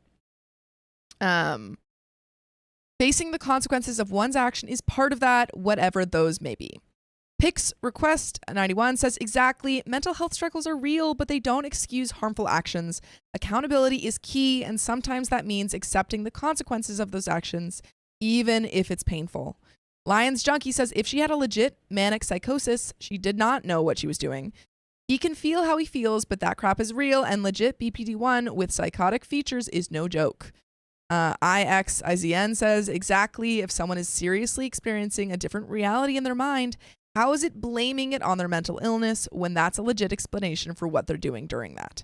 I don't blame him for breaking up, but there's a big misunderstanding of what mania/psychosis is here on a wider level.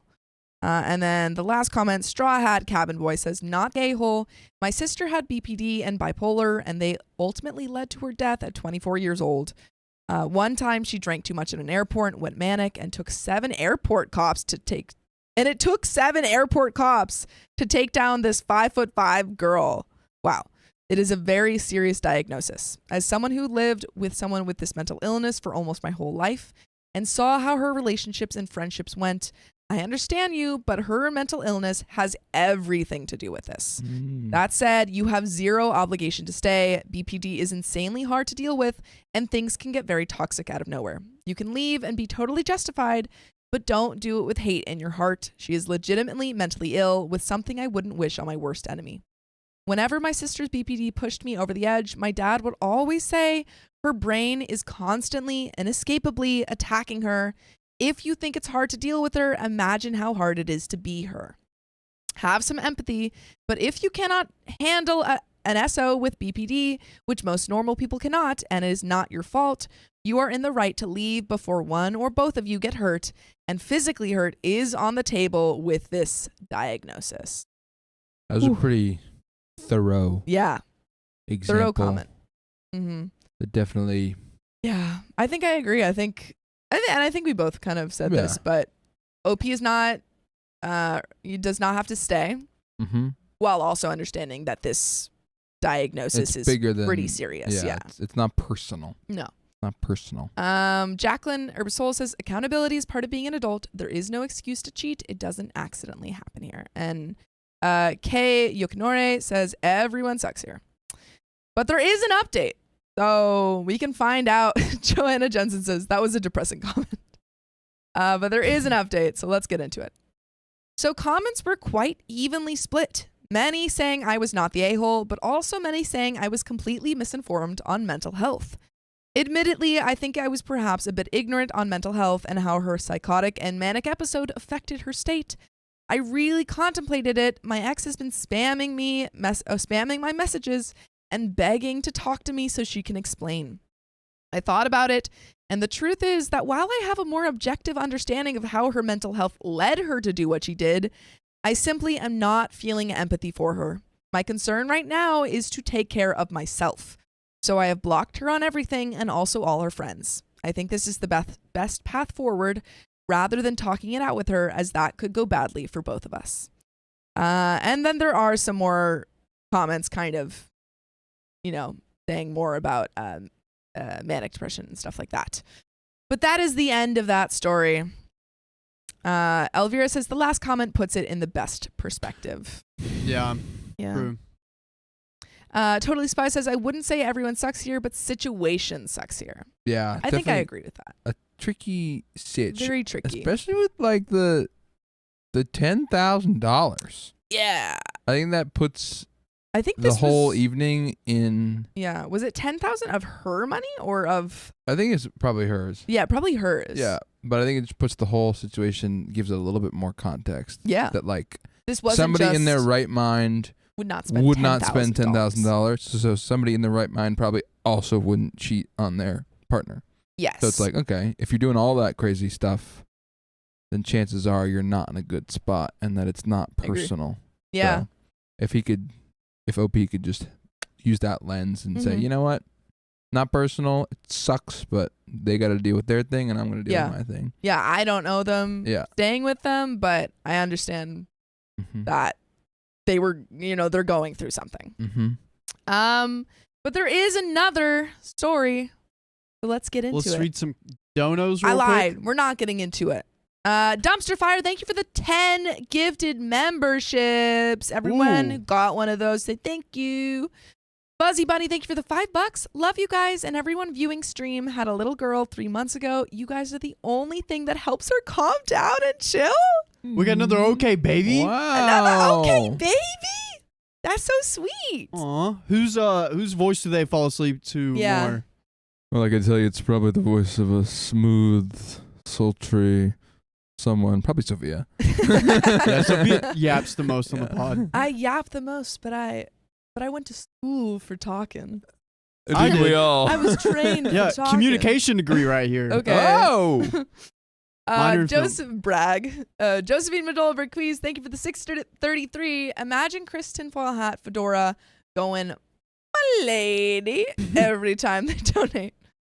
Diane Smelk, thank you for the 5 gifted membership. Billy Claire, thank you for the 68 cents super chat. And M, thank you for the 5 gifted memberships. Woo! Ow, ow. All right, let's for real get into this next story. Also, can we appreciate Anthony's shirt real quick? Let's appreciate it. Dying to go, baby. Did we establish? Show me that some this was love from in the chat. Cars? What? Did we establish that was from the Cars? The car. Not from the Car- Car Cars? from the Cars movie. Who Who is she? is this? Cars Do movie. you even watch Pixar? The movie with the cars in Cars movie. Cars movie. Just- Cars. Cars. Just cars. The Cars movie number 1. Oh my gosh. Oh my gosh. Okay, you know what? Bonus points in the chat if people can tell me the opening song of the movie Cars. Life is hard. No, that's No, when it's- they're that's- on the that's when highway. obviously. Duh. All right, let's get into it. Okay. My wife was mad I didn't want to be a swinger, so she drained my bank accounts and cheated on me. That's how you handle that. I divorced my ex-wife over 5 years ago for repeatedly cheating on me with over 13 different men and 2 women. Wow. By the way, this comes from deleted on the r/OK Storytime subreddit. So to give you some background, my ex and I used to be swingers until the last year of our marriage. Things had spiraled out of control, so I said that I was done swapping partners. Unfortunately, she didn't agree with me and kept hooking up with guys behind my back. 6 months prior to our divorce, my oldest child was diagnosed with a life-threatening illness. I won't go into details to preserve my anonymity. She started to crack under the pressure and started to drink a lot, putting herself and our child in danger. It got so bad that I moved out of the house for a couple of weeks and took our kids with me.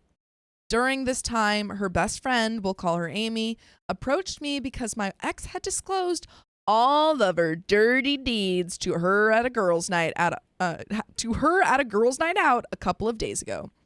She disclosed that she had been sleeping with a new guy every night and getting drunk when she had the kids. No. Dang. How does she have time? Well, the kids just sleep and then she sneaks the night away. No, but she said she has a new guy over every night and also is drinking. Her time Crazy. management is excellent. Yeah, really. Her life great- skills yeah, not really, good. really well organized. Really well organized. Honestly, green flag. Green flags flag. across the board, I think. GCal green flag. Yeah. She also told Amy that she went out one night a month ago and left our 3-year-old and 4-year-old kids at home alone while they slept so she could meet a guy. Oh, I've heard horror stories of this. Terrible. I can't imagine leaving a 3-year-old alone. Crazy. Wild. Amy said that my ex planned on filing for divorce once she drained some additional money from me while living rent-free in my home. Oh. She sucks. Oh. She sucks. This is like the evil person Yeah. explaining their bad she's crime. like, this is my evil plan. I shall steal all of his money and I'll never get a clue. Stop. You're evil. You're evil. He's evil. Like the first story, it was like, wow, there's a lot of complex situations going on in this. And this one, it's like, wow, she just sucks. She just sucks. She just sucks. Well, actually, there is a slightly complex thing of she's the very child organized. is. No, her child is sorry. like has a life-threatening Just illness. like awesome child management skills. But still, I mean, she's not handling it. She's handling it in the worst way possible. Slyly Tove says, W whistleblower friend. My ex, Amy and I were both disgusted and knew that things had come to an end. Heidi Browning says, Sophia, fun fact, in China they call people, can you scroll up, Riley? In China they call people who juggle multiple partners at the same time someone with good time management. See? That's what, yeah. My ex hated living in the same house with me because she hated me and couldn't go mess around with her flock of desperate men. We had to come up with a plan to get her out of the house and document all of her poor behavior so we could limit her custody of the children. Definitely get full custody because she does not deserve to have any sort of custody of these kids. Step 1, I moved my happy butt back into the house and plopped down on the bed right next to her. She lost her mind, saying that she wanted me out of the house now and would call the police if I didn't comply. What she didn't know was that I was recording the audio of our conversation. I told her to pound sand, and she called the cops, reporting me for DV. Well, the popo showed up in no time flat and had me in cuffs so fast it made my head spin. The detective came to the squad car to talk to me, and I let him listen to the recording. The longer he listened, the more angry he became with my wife. Whoa. That's Yeah, crazy. Before long, she was the one in the cuffs in the back of the squad car, and she got to spend the night in jail. Whoa. She went to stay with Amy for the next week as she wasn't allowed back at our house. I got a restraining order. During this week, she went on a veritable spending spree, buying herself a new laptop, new iPhone, full retail price, and a new wardrobe. She drained our bank account and started to dip into my savings. Is there something you can do? Call your bank? Can you Perhaps. shut it down? They've been married for like 10 years. Yeah, right? she might have full access to it. I don't know how you could shut that down. Ooh, yeah, figure it out. Freeze everything. Ooh, You can freeze everything. Yeah, right? You don't need permission to freeze. That is That's not good. Crazy. Pull all your money out. Okay. Wow. Well, can we just the whole recording of the conversation? Yeah. What a move. Truly, OP knew It went what from being in his wife was handcuffs to like. being like, see you Uno later. reverse card. Yeah. Deadly Gamer says wife is about to be paying OP tons of money. Yeah, Katie did says, is that fraud? I don't know. I don't technically think so if she has access to the accounts. But you might, I don't know, you might be able to sue her. Perhaps. Amy also confirmed that she was drinking heavily at her house to the point that she threw up and defecated on herself all over her bathroom. Oh my God. Also, I'm TMI? I'm intrigued why Amy is housing her if she's like, maybe there's that existing friendship and she feels, responsible for her or something. But she seems like she's pretty critical of Amy, or of Amy's pretty critical of Opie's wife. Yeah. Yeah. I think she's just. What other options? Maybe Opie's Feels wife bad. did something to Amy, and Amy's trying to get that stuff out of her, and then once she does, more jail time. Whoa. They're all recording Yeah. OP's wife. Amy video recorded her bender for posterity's sake and provided me with 20 minutes of video showing a woman out of control drunk. The next day, I went and withdrew all of her money from savings and deposited them in my new bank account so I would have money to pay the bills. I closed that account so she couldn't use overdraft protection and leave me on the hook for the overcharges. I closed all of our joint credit cards and transferred all of my investment accounts into an account solely in my name. She lost it when she found out that she had no money to burn through anymore. She told Amy that she was contemplating unaliving because things had gotten so bad. I've never heard that term before. Unaliving? Unaliving. It's for YouTube. Gotcha. Yeah. I hate my ex, but I didn't want to see her harm herself at all. Amy convinced her that she needed some help and went with her to check her into an inpatient mental hospital. This worked out fantastically because she was getting some help, but also it showed that she was a danger to herself and the kids.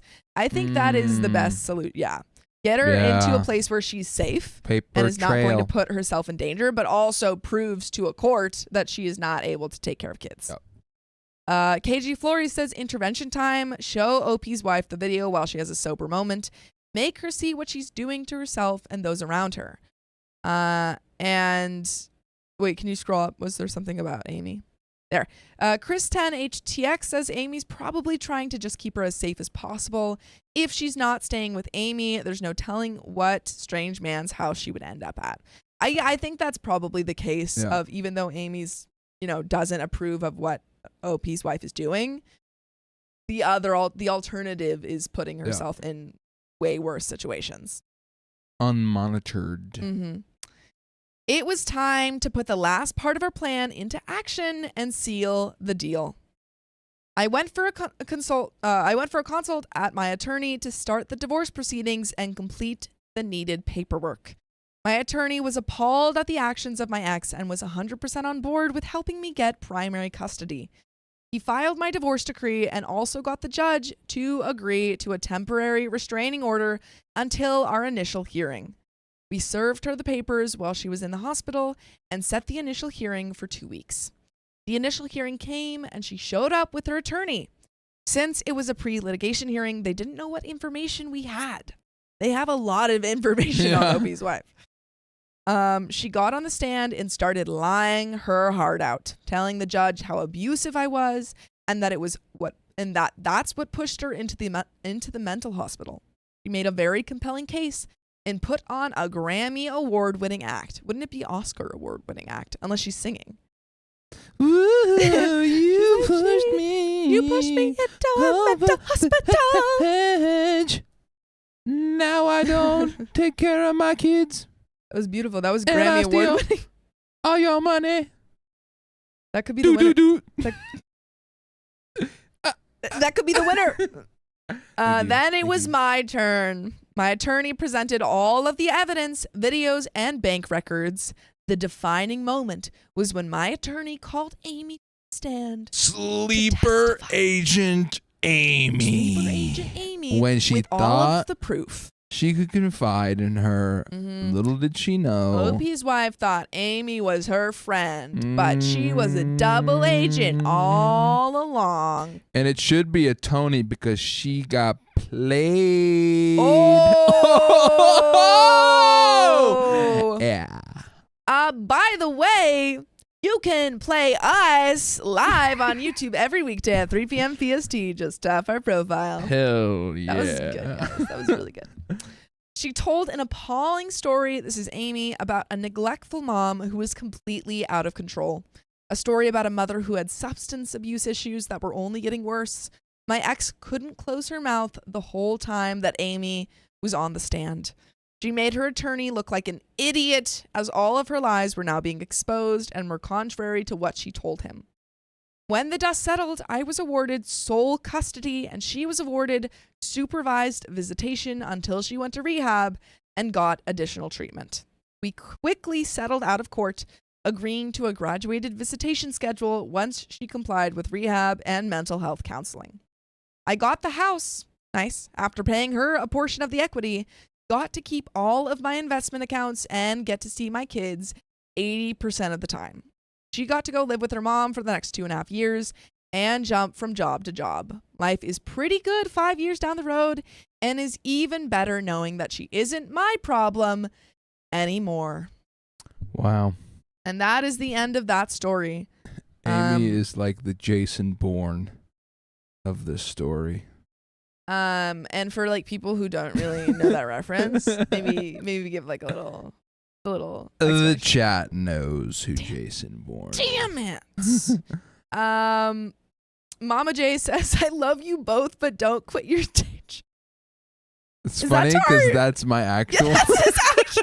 I was about to say. Okay, you know what? We weren't trying. We were just kind of being goofy. We're being goofy. We're being goofy. We don't have to be perfect every single moment of the day. Jeez. She's Louise. We have the voices of angels. We have the voices of. And the timing of.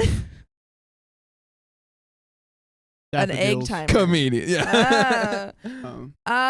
Kay Yukamore says, I'm glad OP and the kids got out of there, and if this isn't your story, Aunt Mariah, I hope they're okay. Nikki Bordeaux says it's almost 1 a.m., so maybe I've typed something wrong at some point. We forgive you. Chris 10 HTX says, hopefully this ex is doing better. She was a bad wife and mom, but hopefully she can heal. Yeah, I'm hoping that she goes, she gets help and is able to be a better mom for her kids going forward. But that is the end of that story. But there is one new member, Melinda Burgess. Thank you for becoming a new member. We appreciate you. Woo, woo. But let's get into this next story. Steve Buscemi, is he the guy? Steve Buscemi is what? What? What are you pointing at? You want me to start the story? Who is Steve Buscemi? Steve Buscemi is what? So confused. There What is do you some want? gossip What? going on in the studio. Oh, yes. Okay. Why didn't you just say that? We could just say that. I was doing the pointing. I thought you knew. I didn't understand what your pointing meant. Steve Buscemi's like the kind of weird looking guy. He's in that show, Miracle Workers with Daniel Radcliffe. Hey Siri, It's like, show me a picture of Oh, Steve Buscemi. he's the one who's like, do you think God stays in heaven because he's afraid of his creatures in Spy Kids? You're messing with. You know what Okay. you're messing with? Okay, read the next story. We'll find Yeah, it later. Facebook is not liking this. Facebook is dipping. Okay, so all right, here we go. We're back. Facebook hates Steve Buscemi. Blues Brothers. Oh, that's Steve Buscemi. Gotcha. Okay. I found out my boyfriend was cheating, so I vandalized his car. Healthy ways. Carrie Underwood, is this you? Are you reporting live? Love that song. If we appreciate the reference, show me some love. Grammy Award winning. Grammy Award. Okay, this happened a few years ago, but it was a wild time. I won't even ask, am I the a-hole, because I kind of was, but it was justified petty revenge. Yeah. By the way, this comes from you, Mrs. Care Bear, on the r/OK Storytime subreddit. I, then 17, almost 18, which will Makes be sense. relevant later, female, was dating Jay, 23, male, for almost 2 years. Young, dumb, and rebellious, I thought I had a catch of a guy. Okay, I already don't feel bad for him because he was a 23-year-old dating apparently a 15-year-old. Because she said I was 17 dating him for 2 years. Unless I'm reading that wrong. Unless she's saying I started dating him at 17. Yeah, I think that's... Okay, well, Yeah. still bad. 17. She was almost 18 when he was 23, is Yeah. how I'm understanding. Okay, well, Yeah. even if that's the case, I don't feel bad for him getting his car vandalized. Doesn't pass Wow. the divided by 2 plus 7. Also, just legally, it doesn't pass. You can date somebody. At 17? When they're 23? You can, okay, maybe not. You No. can't. You There can't. is an you Impossible. can I think it's like if you're 19 or something, there is like a certain age gap that you can date Okay. a 17-year-old at, but it's not 23. Oh, yeah. It is not 23. Because if you're whatever, you could, like, anyway. Nope. I was, let's see, I thought I had to catch the guy. I was wrong for so many reasons, but no one could tell me different until one night. I got myself a MySpace message Classic. from a random girl that I had never met or heard of before. Let's call her Kay. She was insistent she had to talk to me, but wouldn't tell me what for. I eventually agreed and asked about a spot to meet. To which she informed me she knew exactly where I lived and that she would pick me up. Okay. How did she find you? IP address. That's weird, but whatever. No, not that's weird, but whatever. No, that's weird. And I don't know. She did, in Concerning. fact, show up my house less than 20 minutes later with no direction at all. I wouldn't let her leave the driveway without telling me what exactly we needed to talk about, and then she dropped the bomb. She had just miscarried Jay's baby and had the hospital paperwork in hand to prove it. Oh my God. Whoa. She was pissed when he refused to be there for her and decided it was time to tell me about his multiple sordid affairs. Okay, well, I mean, props to her, I guess. Crazy.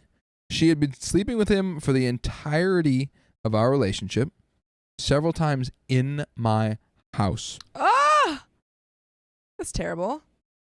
And she wasn't the only one. He was also sleeping with this girl who happened to be my very first boyfriend's sister, as well as someone I knew to be his ex. This dude. Yikes. This dude. But also, it does make sense why she knows where OP is, because she went over to the house. She's been to the house. And I think we knew that, but it's like, why would you not be shocked by that info? Yeah, you're like, upon meeting a stranger online. Like, oh, no, that's fine. You know where I live. I'm not going to push it. But that. Yeah, that's okay. Weird. Okay. Kay loved Jay. Why do you got to pick those names? Kay loved Jay for years, and was the best girlfriend that was okay. We're gonna start that sentence over. Kay loved Jay for years, and was that girl best friend that just thought eventually he would realize she was just the one for him, so didn't care about the other women until her pregnancy. For a little more context, he had gotten kicked out of his parents' house and was living in my basement, borrowing my mom's car because his was a constantly broke down racer, and she was a misguided saint. And we got him a job at the industrial park that was just down the street. Whoa. Before we started dating, I knew he was freshly out of a relationship with a girl we'll call Ray. Stop. Okay. OP. Not helpful. Stop rhyming. But to my knowledge, she had moved and it was over. Doubtful. So according to Kay, he was also in a full-on relationship with Ray for at least the last 6 months. The reason I had no idea that he timed everything perfectly. She worked night shifts at the industrial park, so he spent his days with her while I was in school and nights with me. Weekends he would split depending on where he wanted to be, and just told me he was spending time with his son. He's a son? Okay, so pausing. So what we know right now is this guy is great at time management. Yeah. Theme of today. Yeah, time management. In order to get around, you need to have a diligent. He's got a little planner. Yeah, he probably has a person. He's got a Google He's got calendar a guy for that. like, hey. Yeah, if you can fill out these. Yeah, thank you. For no reason. I just like to be organized. I'm not sending it to anyone else. And it's like girlfriend time slot. That's the title of the calendar. I was livid, but just breaking up with him wasn't going to be good enough. No. Cue the music. I didn't say anything, just continued like normal until I could strike. I found Ray's Facebook and messaged her. We met up and actually hit it off. Nice. I was friends with both Kay and Ray at this point. OP is collecting Jay's girlfriends. But Ray and I really clicked as friends. Together, we hatched the perfect revenge plan to blow up his entire life. This is actually like every Carrie Underwood song ever. Maybe OP's... It's Three Black Cadillacs. Do we have any country fans in the chat? Perhaps OP is the muse for Carrie Underwood. Ooh. Okay. Because I don't know, this took place back in the day. When I dug back this is OP. Okay, let's see how they do it. That'd be if they say all those things, then we'll know. Then this is fake. He was leaving out of state to visit his estranged mother. This is where I am the a-hole because he hasn't seen her in years, and she died shortly after. The week after, so we had to quickly put everything in place and make a plan. Okay, I have a really mean comment. Do it. Maybe he should have penciled comment. Wow. Not all of his. Wow. I don't think that's mean. I think that's Maybe- reasonable. Okay, thank you. I appreciate it. Step 1. Meet together with his stepmom to tell her he was neglecting his son's visitations and his plans to leverage his parental rights against BM? Birth mother? Birth mother. This would cut all the little support from his family he had left and would leave him without a backup plan place to live. Wow. They're really getting into it. Step 2. I don't remember this from the song. Multiple steps. Step 1. Seek out a stepmom, kick him out of your house, and don't give him a backup plan. And Find out where he parked. Step 2. Find out where he parked his precious rice. The only thing he really cared about was his rice or car. Without his car, he would lose his job. Well, because he needs it to get to work. But I thought he used his mom's car. Or her mom's I think this was car. the car that they got for him or something. Something No, like I think that. he had his car that was always broke down, and I don't fully understand this let's part. figure it out. Okay. Without his car, he would lose his job. So at this point, he would lose both girlfriends, family support, his access to cars, and his job, leaving him with next to nothing. Ooh. This is where the fun started. We didn't have the keys, and it was locked, so we had to get creative. I found one of those double-pronged hot dog roasting sticks nearby. Maybe nearby. Just lying around, you Just know. lying around, you know. Nearby. Put it through the rubber on the top window and was able to unlock You it from broke the into his inside. car? Wow, that's pretty cool, I guess. Still, to this day, proud of myself for my small B&E victory. Breaking an entry Breaking and victory. entering victory. Ray was a car girl, so she knew what to do. This is a total movie. I love this. I want this to be made into a film. First thing she did was flood the gas tank with water. Okay, what does that do? Obviously, I understand it's not good for the car, but what is it like? Is it going to blow up your car? Is it just going to make it stop working? What does that effectively do? Well, car needs gas, Yes. and I'm just working through this for myself. Okay, you don't know either. That's what I'm saying. I'm not gonna like claim to be the car master. Okay, you started it though, and I was like, yes. I'm just taking it through. I think you flood the engine Yeah. through through where you put the gas in, and what happens is I think there's a big old spark and all that stuff. Spark plug, boom, engine, pistons, and so when all that gets water, bad. Alyssa Mundy says, How do you ruins like the my engine. mansplain? Was that good? Yeah, it just like shut because engines don't like water I've heard. at all. They're like Engines oil. don't like water. They're like oil and gas, and then when you toss water in there, bad. They like to go No fast. can They like to do. go. I want to go fast. They do like water when it's on them. Yeah, and also the radiator. Yeah, that's coolant though. It's The not coolant. water. Well, it's got a little bit of water in it. Like, isn't there? All I right, feel keep like going. this- Okay.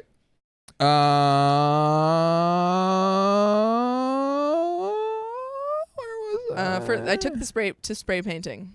I took to spray painting the entire inside of the car with words like cheater, a-hole, etc. Damn. I feel like can't you get like arrested for that? Probably Like, if you get aren't caught. you gonna be the who else would say cheater? Anyway, OP's like, it wasn't me. it wasn't Why don't me to you ask listen. one of your Yeah, girlfriends? Exactly. They have the alliance. That's good. The dashboard, the ceiling, the floorboards, the seats, all of it. Spray painted bright orange profanity. Fun fact, in my state at the time, it was only considered vandalism if it was visible from the outside. Weird law? Sure. Weird law, but I forgot OP broke into the car. So this, I guess, yeah, this was all on the inside of the car, so you couldn't see it. Crazy. Heidi Browning, I'm not gonna. What am I gonna do to your car? I have car. I know how car works. Okay, it was amazing. The final touch, we stole the stereo system that Kay had bought him for the car. It was the cherry on top of the whole thing. I took the stereo and stashed it at a different friend's house. Whoa. By the way, You could stash us in in your little pocket in your screen at 3 p.m. PST every weekday on YouTube. Just tap our profile. Crazy that that's a thing. That if it's a thing that on if the it's inside inside, of the car, you can get away with it. you can get away with it.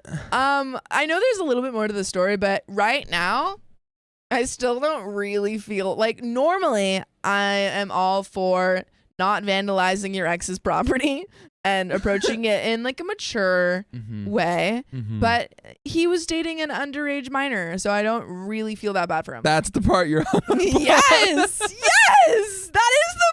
Why are you not hung up about this? That's not the thing that jumps out at me. What is the thing that jumps out at you? Just all the other stuff. The multiple girlfriends? The multiple girlfriends, the cheating, the having a. Yeah. Does he have a kid?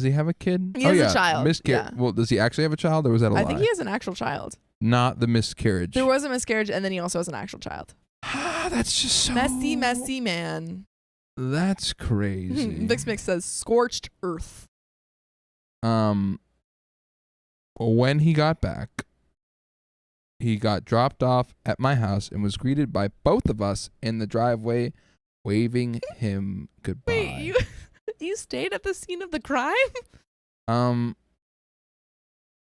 He had to get a ride or walk or whatever he did to make it to where his car was. No, so this is like their house. Oh, okay. His car was somewhere else. So they were like, we know. Yeah, they're like, bye. Okay, we have in the chat, Anthony, she was 15 when they got together. So I guess. It's bad. It's obviously either bad. She was 15 but, or 17. I don't think that's the worst part of the story. I think it's the worst part of the story. Well, so if she was that age, then he was like 19. No, he was 23. But how come it said 17, almost 18 and 23? She was so then 17 you move and those 23, both down, then it's or like 21 and 15. Oh, dang. Yes. That doesn't sound as good. No, that's what I'm saying. No, that doesn't sound good. I was obviously thinking that all of the other 18, ones are bad. 23. No. That's not good. So he can like drink and vote and stuff.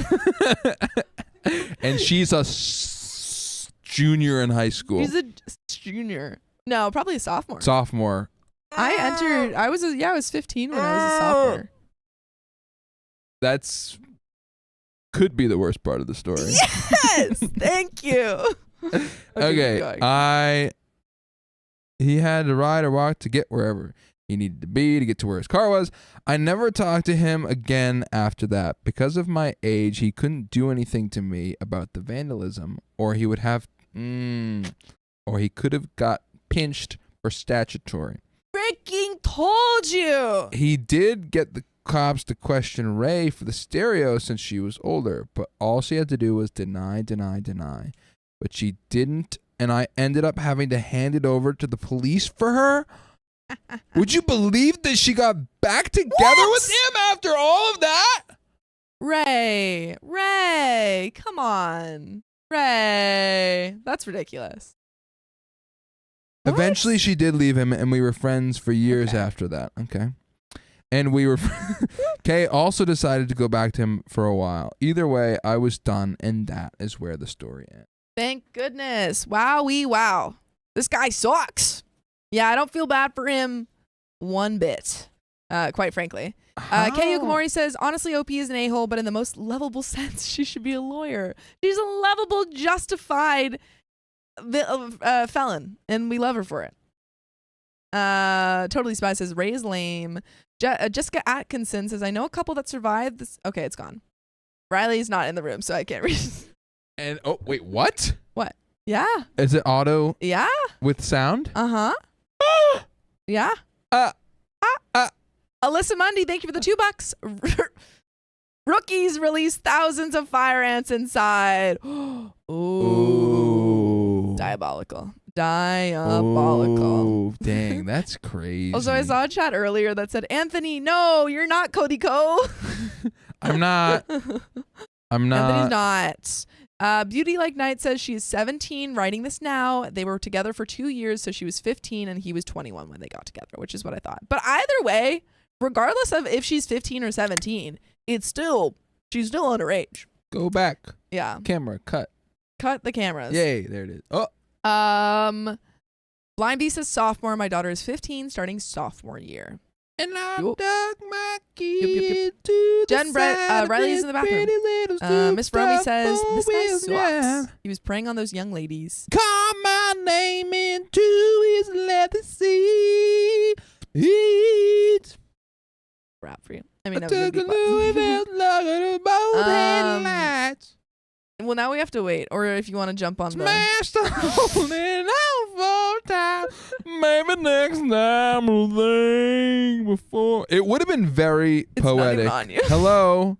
Wait. There you Hello. It would have been very poetic if she did all, like, if she just took it as like a step-by-step list. Louisville Slug, like, all in order. Oh, like she followed. Yeah, she just followed Carrie Underwood's advice. Yeah, she's like, I've been listening to Carrie Underwood's a lot recently, and my ex sucks. There is a song by Josephine. I am not single, just to answer the question that's been popping up a bunch of times. But there's a song also by Carrie Underwood called like 3 Black Cadillacs, and it's about a team of women who murdered this guy who cheated on all of them. Whoa. And so that's basically what we just witnessed. Without the murder. So, yeah, minus the murder. It's like minus them the murder, combined. it's like the same thing. Yeah. Kimberly Fine says, actually enjoying Anthony more than I enjoy anything about Carrie Underwood. Why is she always yelling? She does yell. She is a yeller. She's passionate. She's got heart. Ooh! Kristen Foyle Hat, thank you for the 10 gifted memberships. Wow, we're like $3 away from another 30 minutes. Whoa. Wow. Whoa. Thank you so much. Who's going to put us over the edge? Who's gonna do it? You have until Riley gets back. Yeah, who's going to do it? Oh yeah, someone says watch what you sing because we can get copyrighted. I think Sam, we like got a copyright claim because Sam and I were singing a song the other day. I don't know what we were singing. Oh, it's 2 Black Cadillacs. So sing it Excuse me. really terribly so no one calls you out. And don't sing the lyrics right, and then we'll be fine. Well, I've already... It's too late. It's too late. Already messed up. 3... Oh, hey! We Rachel did Martin, it. you did it. Thank you for the 1 gifted membership. And Kristen Foyle Hat, thank you for the $5. Anthony, I enjoyed your rendition of Carrie Underwood. And Emily, thank you for the donation. Thank you for the $5. Yay! Woo! You want to hop on the thing? Because Ryan might be I a can minute. hop on the thing. Oh, and start a new recording. You know how to do that, right? Cool. Let's do it. La la la la la. Click, yep. And I dug my feet. Oh wait, why am I on my phone? Silly. Into the ground. Oh shoot, I can't sing that. Okay. Pause. Let me get to the next story. I think we're on 780. Dang, he's got it on auto. All right, ready. You ready? Do you have the recording? Yeah, but I think it goes away. What? I click it and then it goes away if somebody else Oh, talks. you can undo the auto. There's a button. Wait, I'm gonna 1 second, guys.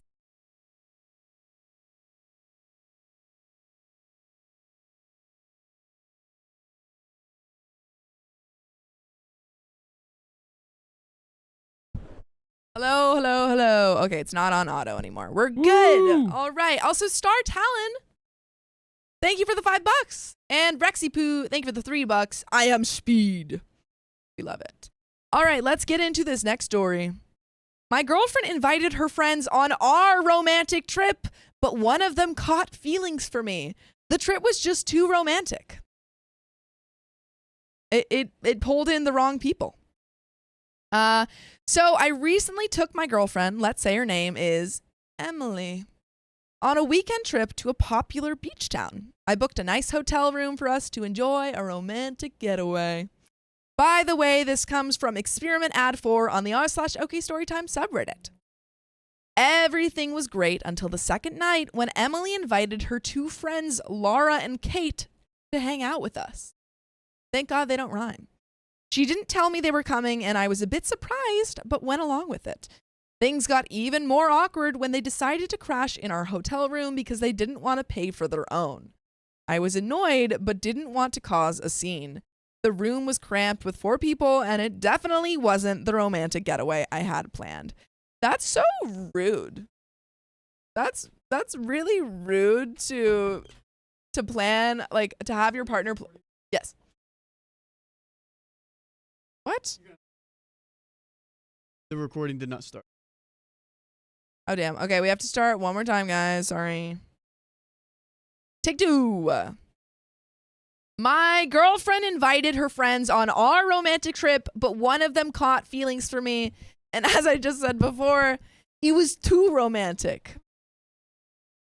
So I recently took my girlfriend, let's say her name is Emily, on a weekend trip to a popular beach town. I booked a nice hotel room for us to enjoy a romantic getaway. By the way, this comes from experiment ad 4 on the r/OK Storytime subreddit. So everything was great until the second night when Emily invited her 2 friends, Laura and Kate, to hang out with us. She didn't tell me they were coming, and I was a bit surprised, but went along with it. Things got even more awkward when they decided to crash in our hotel room because they didn't want to pay for their own. I was annoyed, but didn't want to cause a scene. The room was cramped with 4 people, and it definitely wasn't the romantic getaway I had planned. And what I was just saying is I think that's so not cool of you to, like, when your partner plans this nice romantic thing for you, and you're like, oh, let me invite my friends. Yeah. Also in the room that seemingly he, like, planned and got for you guys. Yeah. What's up with that? What's up with What's that, up mate? with this then? Yeah, what's up? The next morning, I told Emily I wasn't comfortable with her friends staying for free and that I felt they should chip in for the room. Emily got defensive and said it was rude to ask them for money since they're her friends. It was also rude to invite them without asking your partner. I argued that it was unfair for me to cover the entire cost when I only planned for the 2 of us, and she invited them without consulting me, which I think is true. Mm-hmm. Emily eventually asked Laura and Kate if they could help with the cost. They were taken aback, but agreed reluctantly. However, Emily was still upset with me, saying I embarrassed her in front of her friends and that I should have just let it go. When we got back home, Emily told our mutual friends what happened, and now some of them think I was being unreasonable and cheap. Others think I had a point and that Emily should have asked before inviting her friends to stay. Am I the a-hole for asking my girlfriend and her friends to split the hotel cost after they crashed our romantic getaway? And there is an update. But no, I don't think you are the a-hole. No. I think they are the a-hole. I mean, it's not like OP's girlfriend said, hey, can my friends come over? And then after the fact, OP was like, oh, you have to pay. They also have to pay. It was, she invited them with no warning. And he was like, well, if they're crashing, then they should contribute. Yeah. To something that I'm paying. The hotel room? The hotel room.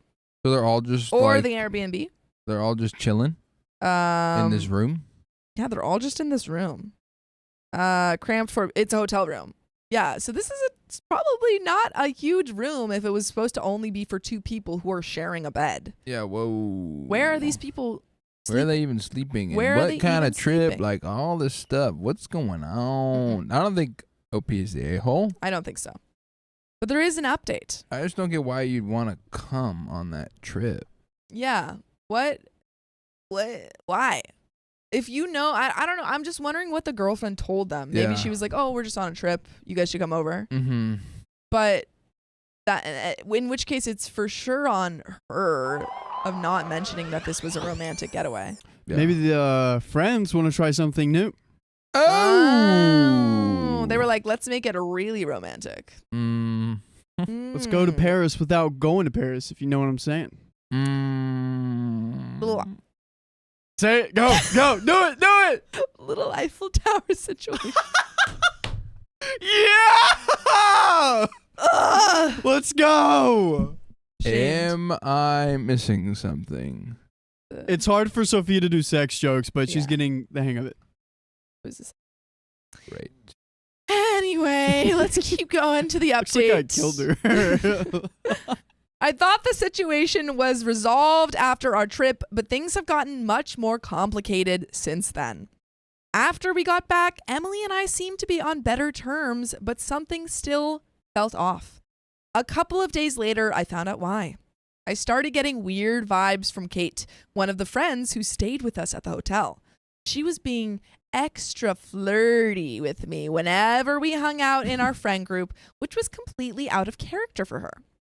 Then, out of the blue, Kate sent me a string of messages late one night confessing that she had developed feelings for me during the trip.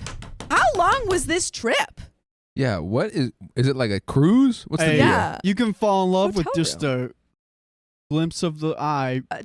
I mean, according to most Disney movies and Wait, also can we run that Hallmark, back? What was that? Right? You can fall in love With at just- first sight. There it is. No, with just a glimpse of With the just eye. a glimpse of the eye. You heard it here. She claimed that watching me stand up to Emily and handle the whole situation made her see me in a different light. She was like, when you were trying to kick me out, she even admitted that she'd been trying to get my attention all weekend, but I was too focused on the awkwardness to notice. But I was too focused on my girlfriend Yeah, to notice. it was like you only had eyes for her That's on this romantic crazy. trip. I was shocked and immediately shut it down, telling her that I'm committed to Emily and that this wasn't appropriate. Kate apologized and said she'd keep her distance, but the whole thing left me feeling really uneasy. Here's where it gets even messier. A few days later, I noticed Emily was being distant and cold again. I thought it was just lingering tension from the trip, but then she confronted me, saying she had seen some of the messages Kate sent me. Oh, hold on. Okay, so The I think only a-hole move that OP has made here is not telling his girlfriend immediately. He should have told her immediately after Kate texted. Even if they're BFFs, Don't care. Don't Tell care. her well, immediately. what is the paper trail? Well, the paper trail shows that he, was like, because she texted him. And he was like, that no. was via text? Yeah, it was via text. wait, time out. Yeah. Let's say your boyfriend's friend Yes. comes up to you and is like, hey, I have feelings for you, and they're tight. I tell him. You would tell him like that? Yes. You wouldn't give it a beat how do I say this to him?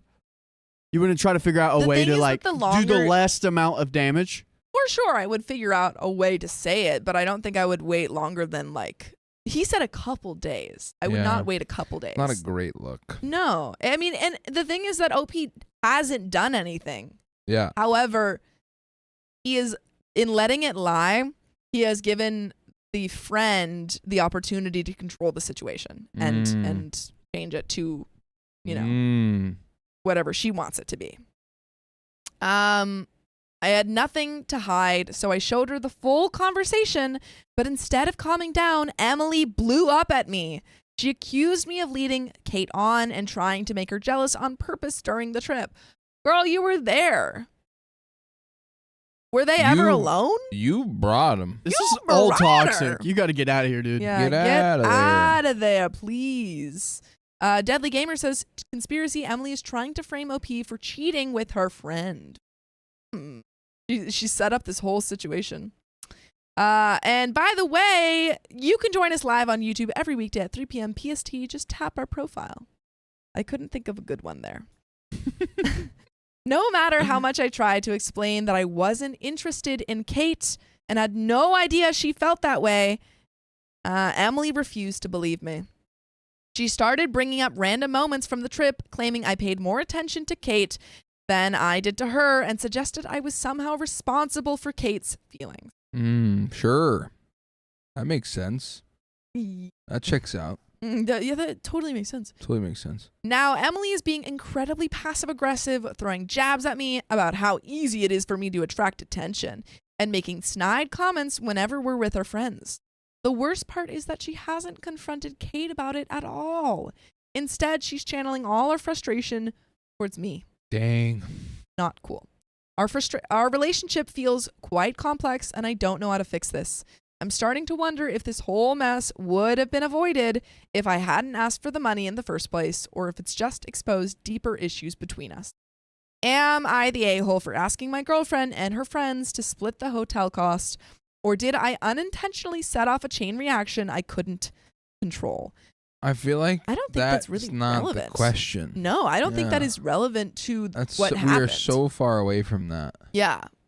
I think the problem here is, one, you should have told her right away. That's like a minor thing in this. And two, your girlfriend is kind of not, I mean, I wouldn't say go as far to say like victim blaming, but she is putting you at fault for something that her friend did and that you shut down. Mm-hmm. Which is not cool. Has he said he showed her the messages, right? He showed her that she found the way that she said it. She said that she saw the messages. So either she looked on his phone, or her friend showed the messages to her. Which would seem like an odd thing to do if he said no. That's true. So I don't know. think maybe she's like, I know what's happening. I know what's happening here. I don't know. Well, the friend could have been like, "Oh, I was trying to do a loyalty test for her, and he's leading me on." Yeah. Angie says, "I think Emily needs to check what she wants from OP. She was wrong inviting her friends." Hell yeah. True. But that is the end of that story. So let's get into the next.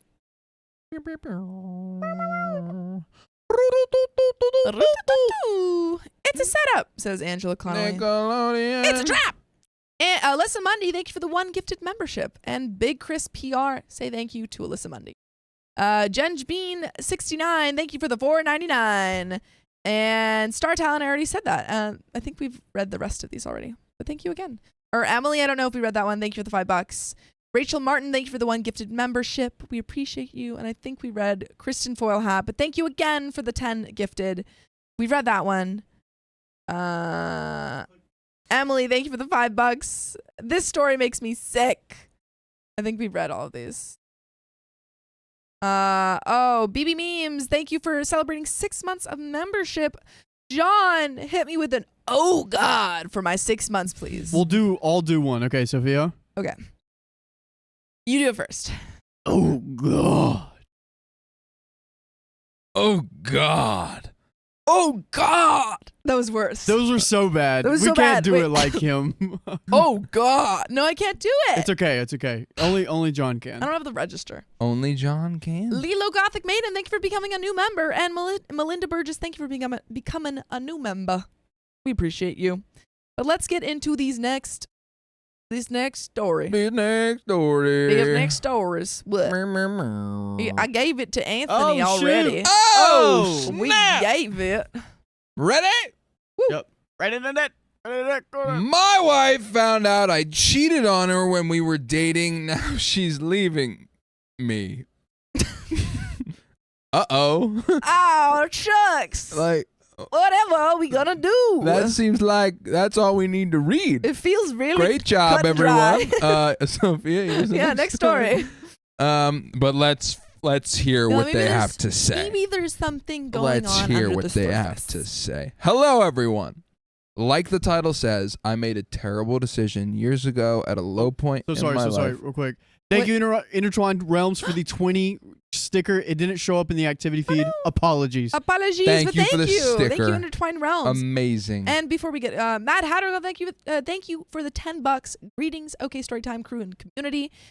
Have you missed the Hatter? Apologies for the silence. I have been swamped getting things ready for cons and have not been able to join live. And really quick, Chatelet. Oh, thank you for the $25 tip. Love your show. Gets me through the lonely parts of my home nursing job. You guys keep me company. Love you guys. Angel Thump. Angel Thump. Aw, you guys keep us not lonely. It's true. All right. Sorry. Anthony, do it. Oh. Take 2.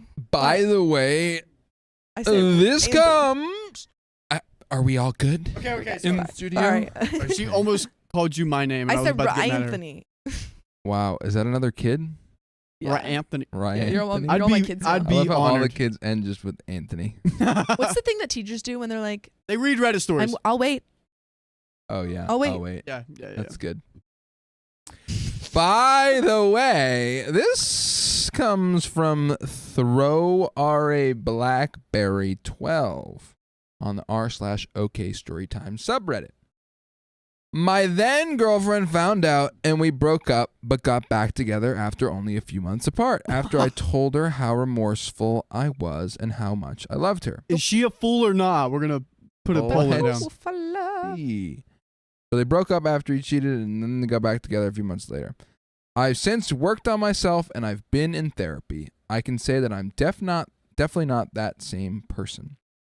My wife and I have been pretty solid ever since, getting married, having 2 kids, but I got blindsided by her asking for a divorce, saying she's never been able to get past the cheating, and that a recent text from a friend we had around that time triggered her, and she just can't be with me anymore.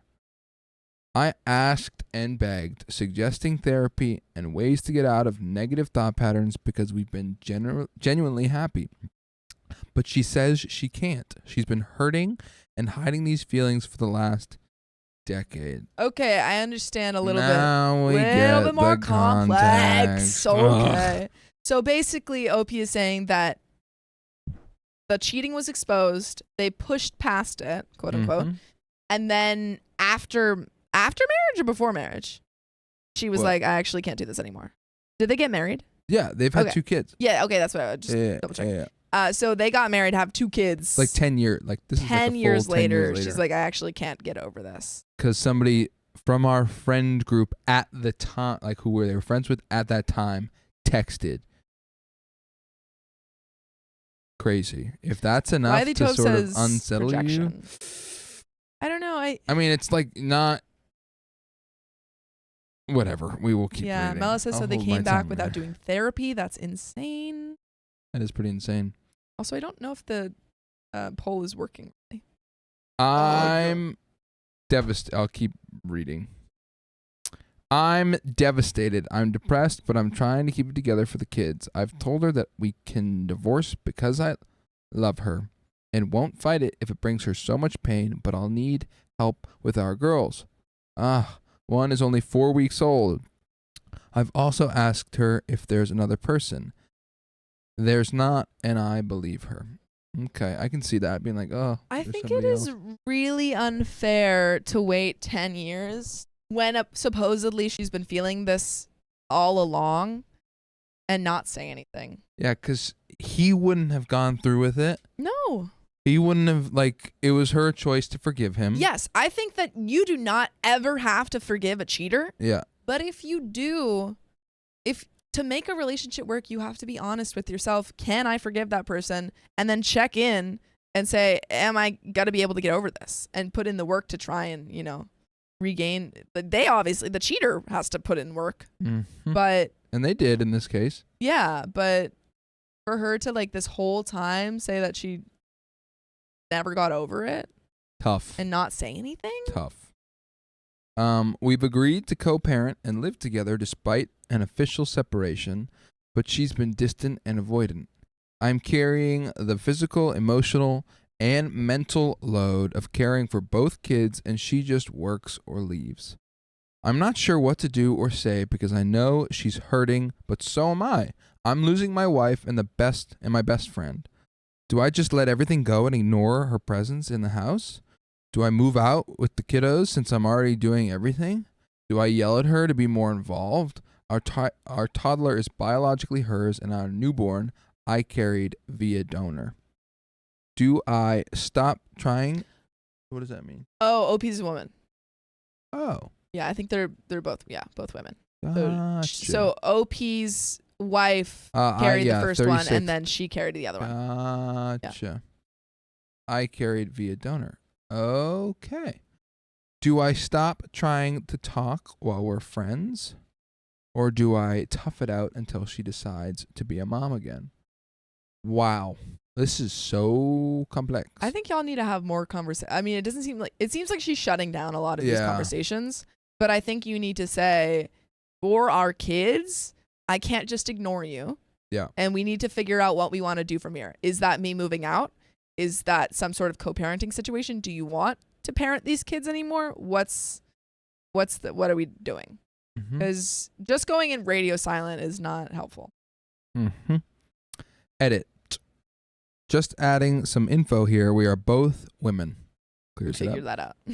My wife is the one that proposed. She initiated house shopping, and while I brought up kids, she wasn't opposed. The text was just a hey, how are you from a person we were associated that is good friends with the affair partner. Both I haven't spoken to, who I haven't spoken to in 10 years.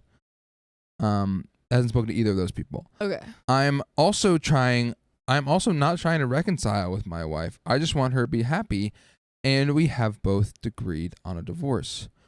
We have also both agreed to co-parent and live together to do so, so she's been unable to put in the effort. Mm-hmm.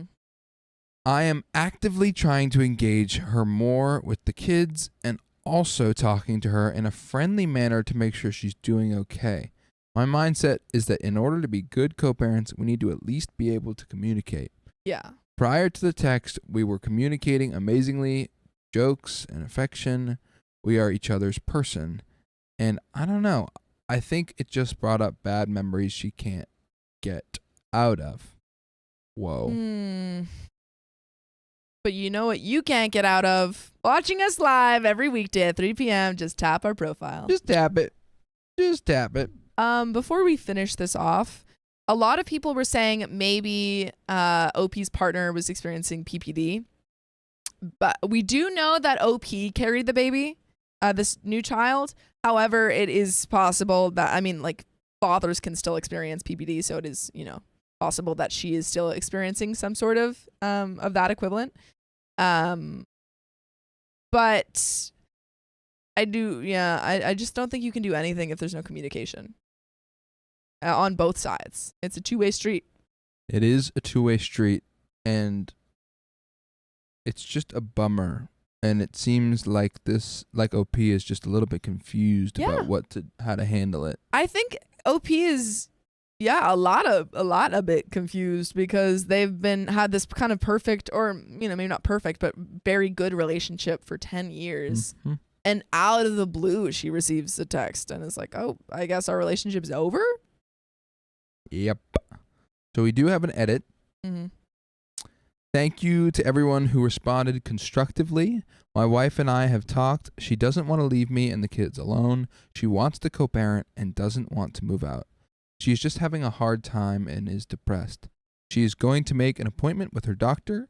She also admits she loves me and that I am her best friend, but just cannot forget the affair. I'm going to give her space from me as her wife. I've started looking into divorce attorneys for us and will stick to just communicating about the kids and be cordial otherwise. I hope to give her the time and space she needs to heal, and told her it will be okay if she decides to move out in order to do so. This seems like a better, way forward. It seems like they're actually communicating a bit more now, and she's going to therapy, which those are both necessary steps. It just seems like OP has no other option, and they're handling it pretty well. I agree. Yeah. What else can they do other than be like, listen, I get it. Yeah. I get that you... And they're being really empathetic. Yeah. Because, what is the alternative? You, throw a fit and, blah, blah, blah. But it's just tough. Indeed. Here we have some relevant comments. Ooh. Will they pop up?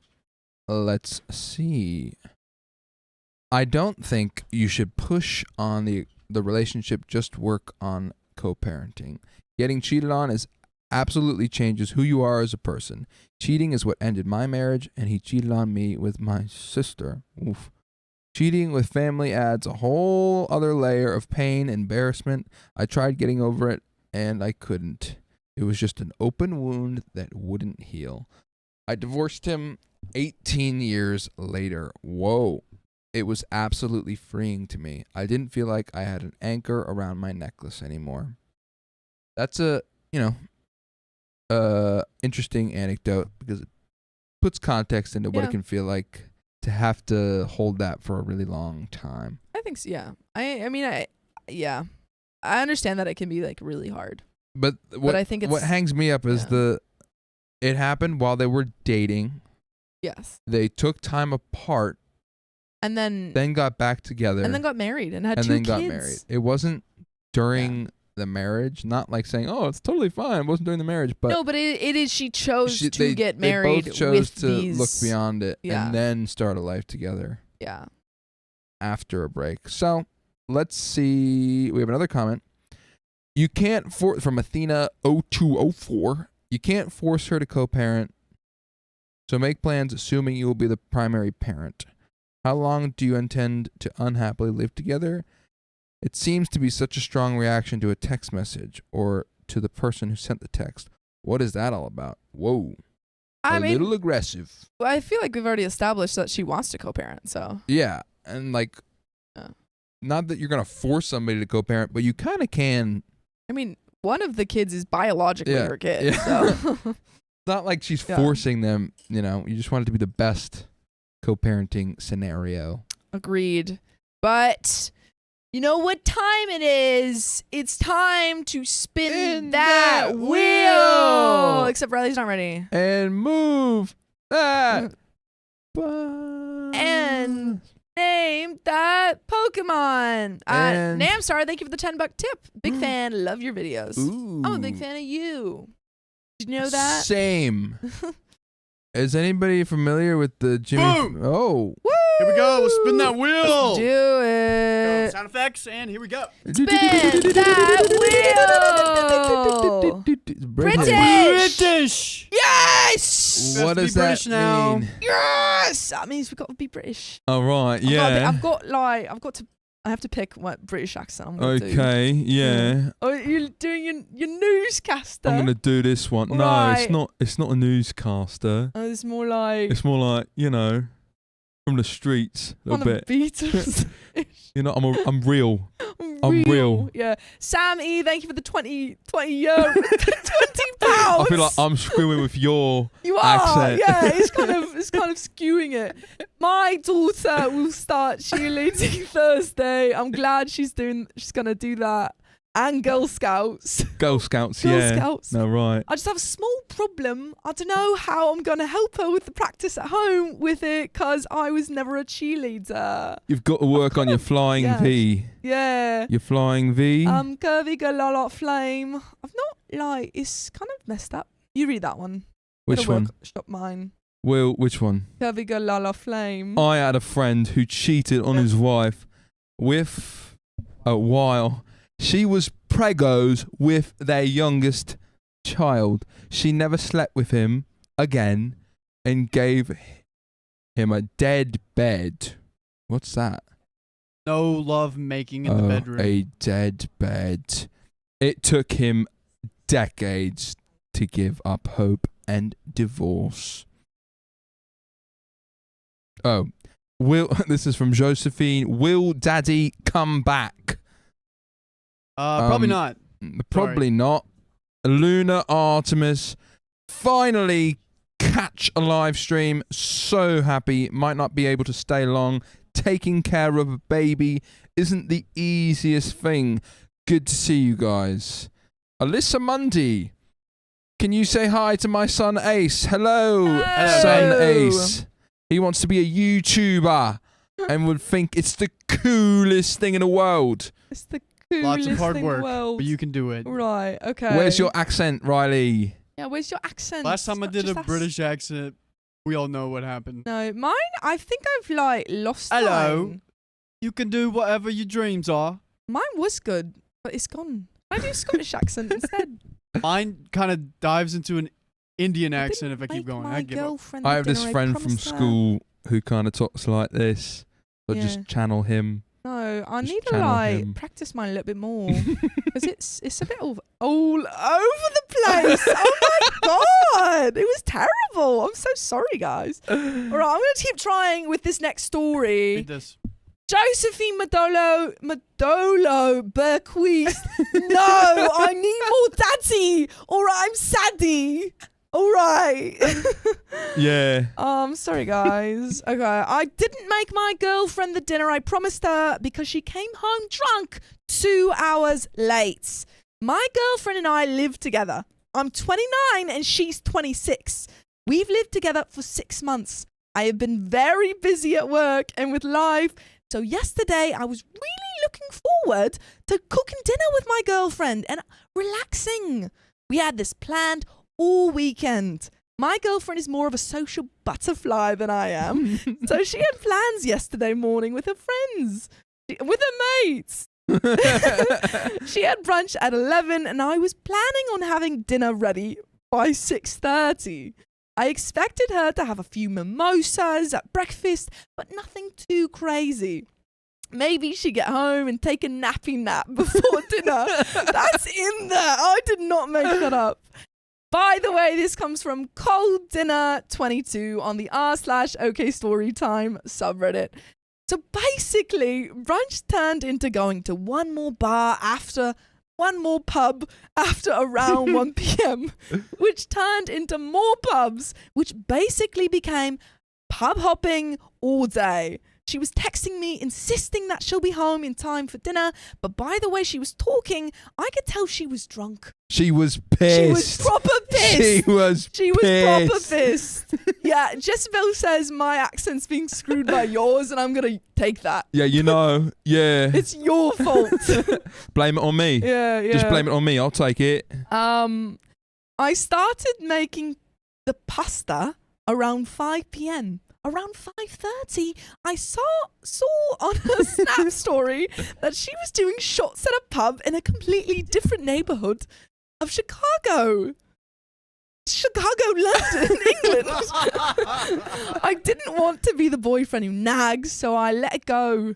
I was getting seriously annoyed because I was thinking, oh, great, she's going to be hammered for our nice night we had planned. I was getting proper agitated. By right now. At 6:30, she was not home yet. I saw on her location was really hard. I used to be so good at this. I was getting seriously annoyed because I was thinking, oh, great, she's going to be hammered for a nice night we had planned. At 6:30, she was not home yet. I saw on her location that she was now at a different pub from where they were taking shots at. I ate and asked my friends if they wanted to play PlayStation. So I packed up the food, put it in the fridge, and hopped on PlayStation with the boys. With the lads. PlayStation, with the lads. Girlfriend arrived home around 7:15 p.m., clearly drunk. Oh my gosh, 7:15? She asked what the F I was doing and what about dinner. I said she was late and dinner was done. But it's in the fridge, so she can heat some up if she wants. Well, that's nice. She apologized for being a little bit late, but basically gave me a half-but laughing apology, saying, you never know what to expect when the girl gang goes to brunch. I said, that's fine, but now I have other plans. She called me rude and went to bed. We haven't talked much about it today, but I can tell she's being passive-aggressive. So am I the a-hole? A-hole. That's a hard one. Oh. A-hole. A-hole. A-hole. Am I the arsehole? Yeah. That's actually quite... Am I the arsehole? Hole. Edit. Oh, and she also went and said my dinner didn't look very good, so she door-dashed Taco Bell. Taco Bell. Whoa. Taco Bell. Relevant comments. Walk to the brook. Captain says, not the a-hole. She prioritized getting drunk with the girlfriends over you. If this was a one-off, recommend letting it go. But if this is a regular event, then she lacks respect for you. I mean, that's just lack of respect there, That's innit? just lack of respect. That's just lack of respect, innit? Oh, OP says it's not super duper frequent, but there is a slight tendency to be out later than she originally says, or one plan will turn into something else. If it's not super duper frequent, it might be super duper extracalifragilistic Supercalifragilisticexpialidocious. Tempting Penguin says not the a-hole, not the arsehole. That was very rude and childish of her. I saw in the comments that this isn't the first time she's been out later than expected and ruined your plans together. And that was a really long day of drinking. Are her late returns home often due to her drinking, or was this a one-off? One-off. The insult to your cooking as a coup de grace was awful. OP's awful. Awful. OP says her late returns are usually due to her just being out, which involves drinking, or if it's not a drinking activity, it comes from adding another activity onto it last minute, like example, going to the gym with her friends turns into going to the gym and lunch after, or getting the nails done with a friend turns into nails and sitting by the pool for a bit after, or going shopping. OP says, TVH, I do get annoyed sometimes because it seems the girl gang is always priority. There's always some long explanation about why she has to do whatever the girls are doing. 1000 Win says, not the a-hole, not the arsehole. Like you said, she was home almost an entire hour late. Did she seriously just expect you to just sit at the table with a cold dinner, twiddling your thumbs and waiting for her? Bloody hell! Bloody hell, Harry! And the fact that she just door-dashed her own food and insulted your cooking is even worse. Your girlfriend doesn't sound very mindful or demure of your time or your efforts. And the fact that she's giving you the silent treatment to try and make you look like the bad guy is even worse. Honestly, she put her girl gang ahead of you. I would stop and reevaluate your relationship with her. Has she frequently been picking her friends or other things over you? Wow. Lot Yes. of comments here. And OP says, yes, it does seem like that sometimes. I try to let her have her own life. There was a recent situation where we cancelled dinner plans because one of the girls had a tough day at work, and my girlfriend just had to go sit at the pool with her all day because she was sad. I was thinking, dude, your friend is in her late 20s.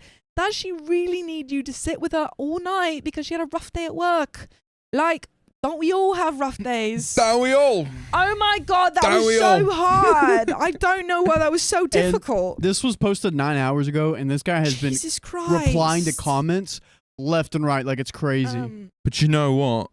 You did a great job. Thank you. No, I've done a way better. I've done a way better job. I'm here. I've done a way better. Can I do it like an Irish, Scottish accent? Like it's British. I'm not. Well, Riley, you're not doing it. You're not even doing I'm a producing British a story. accent. Oh my gosh! Come off it! Thank you for the 20 gifted memberships. We appreciate it. Belle Conkling says, yo, American slang impression, I'm British accent. Wow. What happened in that story? Curvy girl. Lala Flame. Girlfriend is the arsehole. Thank you for the $2. Sophia Calon says, Anthony is mad good at British. I was once Anthony. I'm mad good. I was once there. Are you and mental? I lost it, okay? Because I haven't been mental? practicing an accents. You got to practice them, and sometimes you lose them, and it's hard. All right, it's hard. I am stressing because this is my thing. It's all right. It's my thing, and if I don't have this one thing, who am I? Jesus. You're a Reddit reader. So you can keep reading. Not even my turn. Look. Oh. Looky there. 1,000 quid. 1,000 quid. Rack it up. 30 more minutes. 1,000 minutes. Thank you, Kristen, for your hat. Thank you, Kristen, for your hat. I appreciate you. Yeah. And Intertwined Realms doing another sticker for $20. Thank you. Boy. All right. Oh, Lord. What are you doing? I'm still in a British accent, all right? I'm just a hire. Am I? No, you don't have to do it anymore. What the heck? Well, you were starting a new story. I'm going to do it. All right. You want to do it? Okay, I'm 1 going to second. do it. You can't. No. You can't. There She's going to sacrifice himself. You got to channel that. What? You got to channel What channel? Harry. Channel Harry. But that's a different British accent that I would be doing. Right. Okay. Ready. My girlfriend and brother got into a huge fight over politics. Now my family's demanding I break up with her. Break up with her. I introduced my girlfriend to my parents, siblings, and extended family on a family get-together a few days ago. Days ago? This was the first time I had seen them since the start of the pandemic, and it started out really well, with everyone getting along, having fun. Proper fun. That would change as more was consumed. By the way, this comes from Throw RA 2032 18 753 on Best of Reddit. Editor updates subreddit. My girlfriend and brother got into a heated political argument that suddenly escalated to violence, resulting in substantial injuries for both of them. Whoa. Accounts of who throw the first punch differ, and I frankly don't care, as they both actively contributed to the fight and antagonized each other. The fight was eventually broken up when my girlfriend had the clear advantage. My mum screamed at my girlfriend to leave, so we left. Yeah, the high round. So, because I was focusing so much on my accent, I have no idea what I just read. Maybe we should go forward without the accents. All right. Maybe we can drop it. We can drop it. Like Or we go to a different accent. I can do a good accent. All right, here we go. Okay, keep going. We'll do normal. Yeah. I love my Basically, OP's... Tell me what happened. Yeah. Basically, OP's girlfriend and OP's brother got into a little argument over politics, and there was some blows thrown. And that's where we are. So who punched who? We don't know. Okay. I love my girlfriend and my brother, and I don't blame either one of them for the fight more than I blame the other. So girlfriend and brother? Mm-hmm. Whoa. My girlfriend also doesn't seem to hold any grudges and is embarrassed by her behavior during the incident. My brother and parents, on the other hand, place 100% of the blame on my girlfriend and demand that I break up with her or they will cut ties with me. I will not do that, but I want to maintain my relationship with my family and somehow get them to accept my girlfriend and that she should not bear all the blame for this accident. My brother is also demanding that my girlfriend pay for his alleged medical expenses and is threatening to report her to the police if she refuses. Dang, what went down? Yeah. Because it got physical, is apparently what happened. Physical. But I'm wondering, I feel like we need to know who threw that first punch. Yeah, we do. Because it sounds like OP's like, oh, they were both to blame, but if they... Well, let's see. But who started it? The shot heard around the world? Revolutionary War? Right Nobody here. knows who fired the first shot? Standing in OP's backyard. Here we go. My experience of growing up in this town makes me think sexism in the local police department makes it unlikely that anything would come of that report, as they would almost certainly refuse to consider the possibility that a woman can assault a man.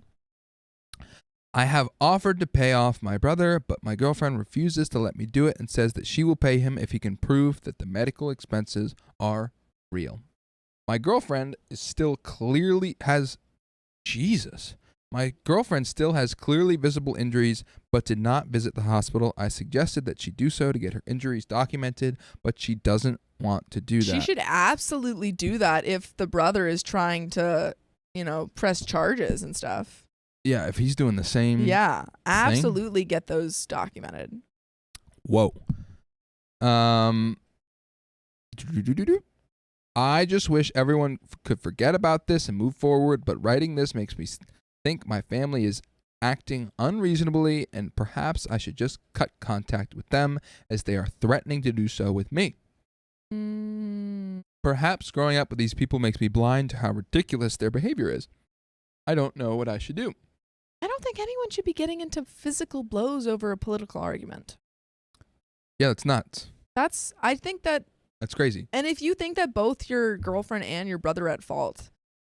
Also, like the elephant in the room that maybe we haven't mentioned, the fact that like girl and guy are fighting. Yeah, man. That's a little punch. odd. Not to be stereotypical, but I mean, none of this is good. I don't hear about that a lot. None of it is very good, and I need to know who threw. It is really relevant who threw the first punch. True, because you got to defend yourself. Yeah. Somebody comes swinging. Who was the defense and who was the offense? By the way the family's talking about it, it seems like the girlfriend threw the first punch. Yeah, but we don't know. Update, and that's the title. Thank you for all the advice and apologies. Oh, there's a reflection. Thank you for all the advice and apologies for the vagueness of my original post. I showed it to my girlfriend and she agreed that it was vague and I thought left out important details. Here we go. I will provide I will let her provide those details at the end. Uh-oh. This is getting crazy. Oh, look at that cinema guy over there. Yeah, this is like the perfect time. Move Riley's your literally head, enjoying move your head it. up a little bit. Huh? Just to get like a cresting. Yeah. Yeah. Okay. You convinced me that it may actually matter who threw the first punch. Yes. As we are discussing. Before making the original post, I had heard two mutually exclusive versions of the events. One told by my girlfriend and one told by my parents and my brother. It's honestly very hard for me to believe that any of them would lie about something like this. I have since reached out to everyone else who may have seen how it started, and received two relevant replies. One from my aunt, who confirmed my parents' and brother's version, and one from my youngest sister, who described a scenario similar to one my girlfriend had told me. Whoa. Everyone who sided with my brother has obviously had the opportunity to talk to him and each other and intentionally or unintentionally influence each other's story. It's very unlikely that my girlfriend and sister has done that, as they don't know each other, and my sister would have no reason to lie for my girlfriend. I don't think there is a reasonable explanation for them telling the same story other than it's the truth. I'm therefore almost certain that my brother hit my girlfriend first. Whoa. Which, in that case, I would kind of want to go maybe low contact with the family. Yes. If he hit OP's girlfriend. And they're all lying about it? Yeah. That's They're all crazy. supporting the brother. That is unacceptable. I'm just so curious about like what happened after was. that, Oh. and that like I'm curious about what the argument was about. yeah, that too. Like what? Let's see if we learn. Anything. My parents have recanted the threat to cut ties with me for not breaking up with my girlfriend, but they are still saying she is not welcome back at their home and will never be a part of our family. I'm honestly done with them at this point. She has done everything and more, including being willing to pay for his medical expenses, and my brother refused to even hear her apology, much less make his own or take any responsibility at all. At this point, I am 100% behind my girlfriend, just as my parents are 100% behind my brother. Many people commenting on the original post asked if my brother is racist or assumed that he is after I revealed what the argument was about. Wait. Do we know? What? What did we reveal? Let's see. Was it in the comments? Let us know in the chat if we're Really? missing something with our British accent fiasco. My brother sometimes repeats racist talking points from TV and social media. We could have been being racist. Especially against Hispanic people. But last year, he was strongly against the deportation of a neighboring family who had immigrated from Mexico. He even facetiously suggested that their deportation was deportation was a conspiracy to undermine Trump's immigration policy by deporting good people instead of violent criminals. I have never heard my brother use a racial slur or seen him treat anyone differently because of their race. I guess the answer depends on how you define racism. So he may or may not be racist. May or may not. So at that point, he even probably potentially suggested that. Celtic has said, I heard the fight was about politics. I wasn't sure if there was more specifics, but maybe that they just meant that they were fighting about a political argument. Gotcha. Mm-hmm. Okay. I guess the answer depends on how you define racism. Too long, didn't read. My brother probably threw the first punch, and my family won't cut ties with me completely, but I'm mostly done with them. Okay, here is the girlfriend's comment. Girlfriend's account. Here we go. This is what I think happened based on what I remember, assume, and was told afterwards. It's probably not entirely correct. We were all sitting around a big outdoor table. I was sitting between my boyfriend and his brother. We talked about non-political things like places we had been to or wanted to travel, but then someone mentioned the protests and my boyfriend's brother immediately responded by calling the protesters terrorists. I asked them what made them terrorists and if the cops were also terrorists by that definition. I don't remember how he responded, but the argument continued from there. We were drinking progressively more alcohol, and as we continued to argue, almost like if we were in an unspoken drinking contest. At some point, we both stood up and continued to argue loudly while getting in each other's face. My boyfriend tried to separate us by pulling us away from each other and by attempting to stand between us, but we ignored him and continued. My boyfriend doesn't really like conflict or people screaming, and he was probably very frustrated at the time, so he left and went into the house. Oh, so Opie didn't even see it happen. Gotcha. We were both angry, and I definitely wanted to punch him, but I still had enough self-control to restrain myself. I fully believe in freedom of speech, and I know that violence is never an acceptable response to someone expressing an opinion. Then he punched me with a closed fist in the face. Whoa. I don't remember feeling afraid or like I was defending myself when I hit back. What I felt was a strange mix of hatred and excitement. Like, yes! We traded a few punches, and then one of mine caused him to fall to the ground. I imminently kicked him in the chest and then was pulled away from him by his dad. Whoa, I wonder what the body weight height situation is. Yeah. Definitely, I know OP's girlfriend just said it didn't feel like I was defending myself, but she was. I mean, he punched her first. He full on punched her.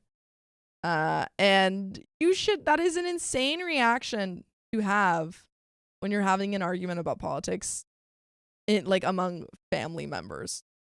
That's crazy. I can't believe he was just like, bang. Yeah, he was like, blah, blah, blah. We're arguing, you know what? Let me just punch you in the face. Wild. Whoa. That kick is what I regret the most. It was excessive, dangerous, and completely unnecessary. I kicked someone laying defenselessly on the ground and didn't feel anything for him until several hours later. I'm terrified of the person I was then, but that person is still me. I did that, but I can't understand why. I was not afraid, and I remember doing it deliberately. I keep thinking about what would have happened if no one was around to stop me after that kick. Would I have kicked him again? How many times? I can't answer those questions, and that's the most terrifying thing. My boyfriend wrote that we both had substantial injuries. I don't think that's true. I had a black eye and some bruises. My boyfriend's brother had a broken rib and a concussion. My injuries were not substantial compared to his, which is why I don't think it's unfair for me to pay his medical bills. I would have done that even without the threat of reporting me to the police. Okay. This is like a legit fight. This is a full-on fight. He punched her in the face, and then she punched him until he fell down and kicked him. And like to break a rib, that's no small No thing. small potatoes. That's crazy. Some comments Ooh. on the post indicated that my boyfriend's brother should either be more to blame or should feel ashamed of losing because of his gender. That's I not disagree. true. Gender should not have anything to do with this. It's possible that he feels differently and is ashamed of losing to a woman, but I don't think he should feel that way, even within the value system, as it was essentially random. He could just as well have knocked me to the ground with his first punch. I don't think strength or skills played any significant role. No, he shouldn't feel ashamed for losing to a girl. He should feel ashamed because he punched someone in the face for an argument. for an argument that did not need to progress into a physical argument. And he probably won't do it again. No, he's learned. Hopefully, he's learned his lesson. Yeah, dang. Yeah, he definitely picked a fight with the wrong person. Mm-hmm. I could see the excitement that she described of that situation. Not in like a woo, I'm excited, but like the adrenaline. Yeah, of like, adrenaline, absolutely. Dang, I just got punched, and you're already arguing. It's fight or flight, and she went into fight mode. Yeah. I mean, they're both to blame here. And I think OP knows that. I think they're both to blame in the sense that they were, drinking and got into a crazy argument. However, he started the physical aspect. True. And having a really intense verbal argument is on a way different plane than physical, I think. Just in terms of like moving forward, they both have. The thing is, I would say moving forward, I would be like, to my girlfriend, I would say, please don't ever, have that kind of verbal argument in family. That was really intense. I don't want to see that. And to my brother, I don't know if I would continue a relationship at all, or maybe low contact. Read the relevant comment real quick. Okay. There's a good. I see. You read I just added it. Anthony? Oh. I was looking in the comment section. Relevant comment. Thanks. This is really helpful. To answer your questions, I don't think they intentionally waited until she started winning. I think we were all really surprised and in shock, and it took a few moments for anyone to react. They had been arguing loudly with each other and for a fairly long time, and I realized in hindsight that I should have done a lot more to try to stop the argument before they became violent. I love my family, but I will choose my girlfriend if I have to choose. I am even more certain of that now than I was when I wrote this post. My brother is a little bigger than my girlfriend, but the difference is minor, and is almost certainly in better physical shape. She is. So there you have it. And that's the whole story. Yeah. Whew. I think the dude learned his lesson. Tough for the family to like defend their son and be like, who your punched girlfriend someone? sucks. Your girlfriend had a whole Your argument. boyfriend is kind of lame. Yeah. Or your son. Brother, Sorry, your son is kind of lame. Brother, man, sucks. But there is another story. So let's get into it. My dad is turning into a die-hard conspiracy theorist. I don't know how to make him see reality. Oof. Also, if it wasn't clear, the theme of these stories are politics. And family. And family, yes, and how it can affect. Warning, this is going to be political, obviously. By the way, this comes from Echo FRFX on the r/entitled parents subreddit. First, a little background. My dad has been biased in favor of Republicans for as long as I can remember. Admitted he's voted only for Republicans since he started voting because he never trusted Democrats. I assumed he was indoctrinated by Rush Limbaugh before I was born, since he also indoctrinated me with Rush when I was a politically ignorant teenager in 2016. And before that, he would always angrily rant about Obama, typical conservative stuff so far, right? But in recent years, he's gone off the deep end, believing more and more conspiracy theories, like the Earth actually being flat and Michelle Obama secretly being a man. Wow, that's just racism. That's just racism. And while I've stopped supporting Trump, my dad has doubled and tripled down on his support of the con, wearing effing MAGA hats in public almost every day. I should also mention a while ago, I made the mistake of telling my dad I thought Biden was the lesser evil in the election. My dad was flabbergasted, going, "You think he's the lesser evil?" and treated me like an idiot because I disagree with him politically. And now we flash forward to a couple days ago. Me and my dad are in the car on the way to the grocery store, and he decides to start yelling at me about politics. He starts going off about how Democrats want to kill every single Republican. No joke, he actually effing believes this. When I tried to tell him he was likely believing fear-mongering propaganda, he interrupts me, yelling, "No, it's true, they want to..." Is there another word I should use? Off us. "No, it's true, they want to off us! They want to off us!" Crazy. Since appealing to reason didn't work, I tried to tell my dad there are radical elements of both sides because I assumed he thought some random online represents the entire Democratic Party for some reason. I told him that there's Nazis on the right or Yahtzees on the right, and he starts yelling again, "I know that's BS! That's BS! That's BS!" Seems like an intense man, just refusing to listen to me at all. I told my dad he was acting like he was in a cult, and he instantly yells, "You're in a cult!" Classic child move. Because not thinking everyone to the left of Ronald Reagan and Donald Trump is going to kill me, is going to off me, makes me a cult member, I guess. Keep in mind, he's yelling all this crap at me while wearing his MAGA hat, by the way. I tell my dad I don't want to talk to him about politics, and he laughs and grabs me on my shoulder roughly. We don't talk about it for the rest of the day, and I hope he won't anymore. But it makes me uncomfortable while we're at the grocery store. And he keeps treating me like I'm the dumbest mother effer in the world because I don't think Donald Trump is the greatest president in recent history and America's savior. It's at the point where I'm afraid to vote for Biden. Seems like this was a month ago. Because I'm scared of what my dad would do to me. I remember back when I voted in 2020 after my dad asked me who I voted for. I was still indoctrinated back then, so I voted for Trump. One of the biggest regrets of my life. I told him this, and he said something like, "I already know because I watched you." You watched him vote? What? I don't know the exact wording, but it was basically that.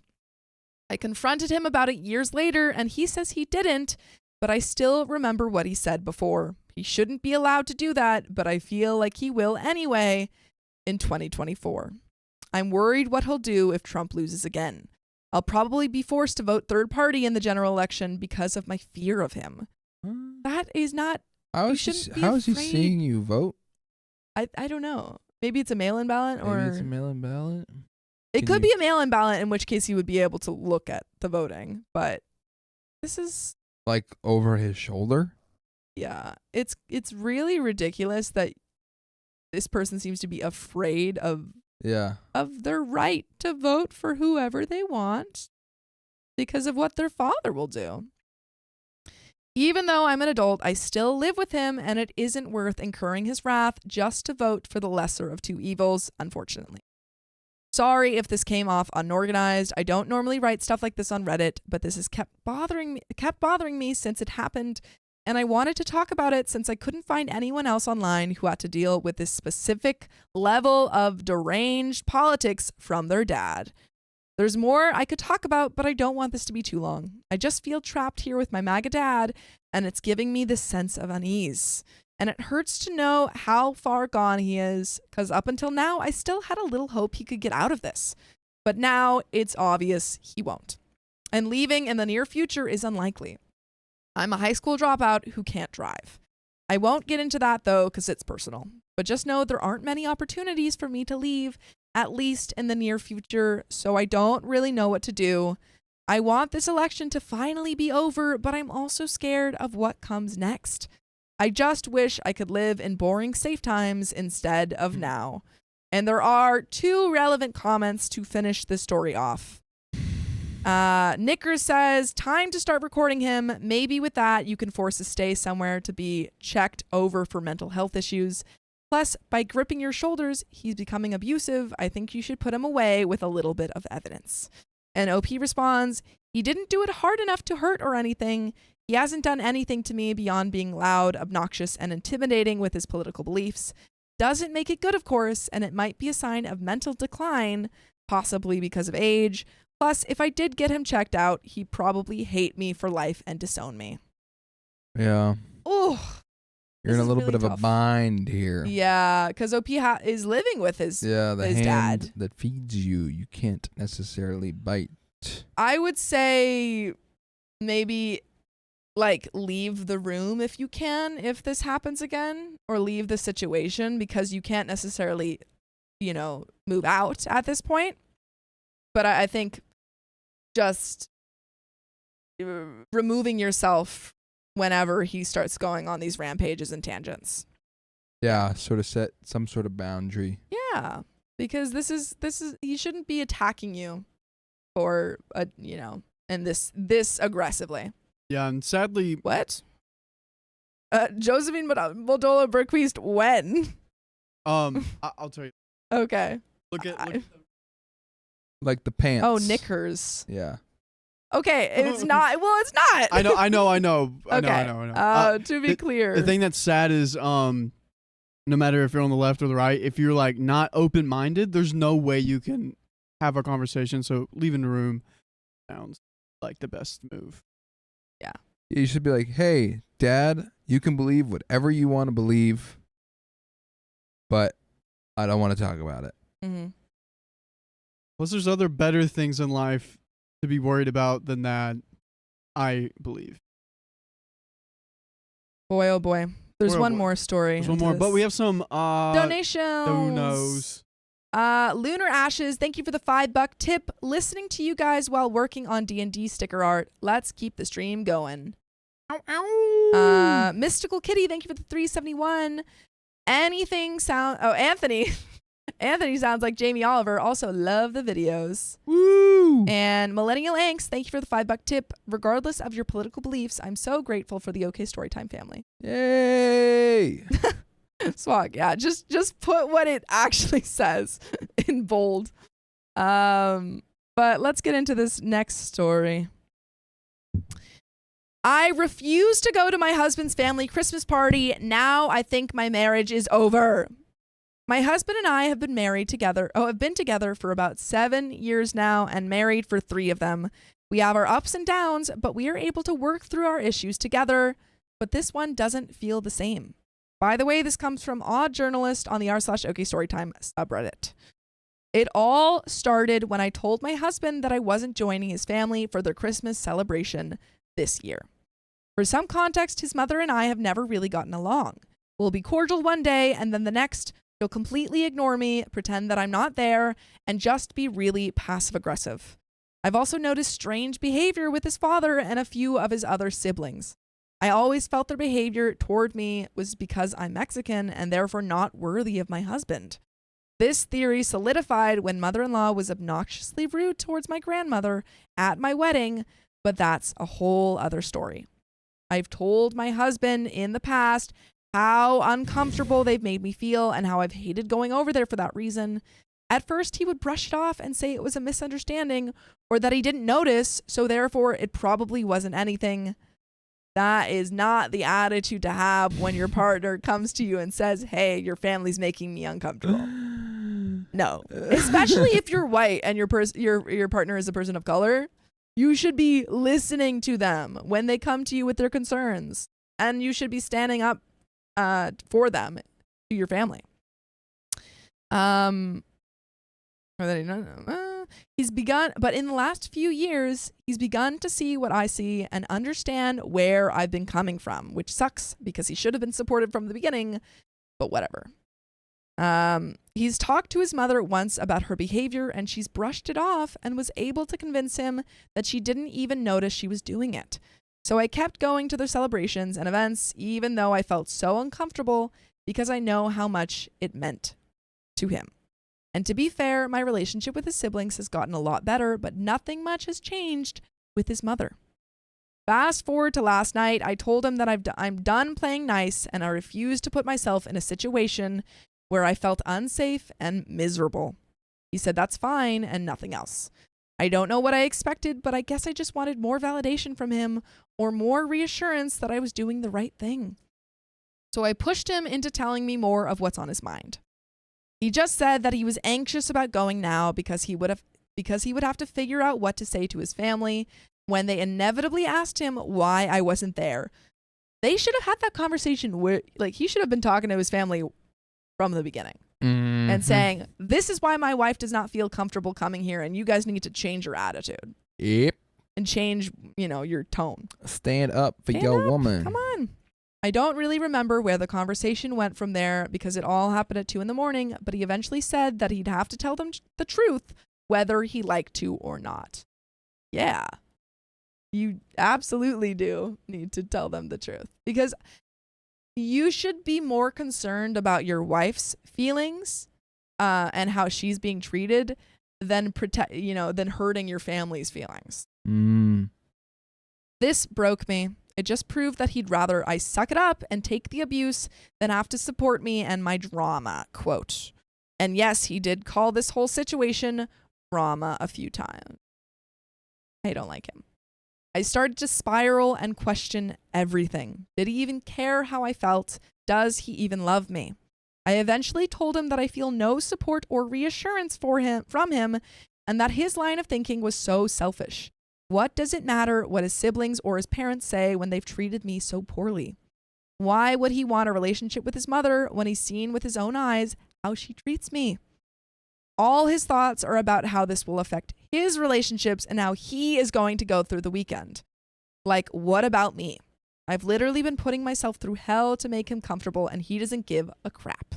Yes, it's all about his feelings. Dang, he one of them selfish types. He's one of them selfish. I know your type. I've heard of you. Around these parts. I've heard of folks like you. Miss Jaybird says him not being vocal. Oh, it's gone. Oh no, him not being vocal about it shows that he kind of agrees with his family. Well, there is a chance that he doesn't fully agree, but maybe regardless he just doesn't understand. He doesn't I don't think he understands, which is his fault. Yeah. How much it is affecting his partner, or he doesn't care. Yeah. Which both are his fault, and he needs to fix that. He said he was showing his support by accepting my decision and not fighting me on it. He doesn't want to force me to go, so he's respecting it and focusing his attention on how to field his family for us. And he knows he's being selfish because he doesn't want to drop part of his support system and he still loves them very much. You're not supporting your wife, you're just behaving like Switzerland in this situation. In the end, I told him that this wasn't an issue with his mother or his family and that this was a fundamental issue in our relationship. I feel no support or reassurance because he's shown nothing to stop this behavior in the past, and he believes I don't trust him to take action, which, I mean, he's not wrong. He still wants a relationship with his parents, but I don't know if I can be with someone who doesn't have my back 1000%.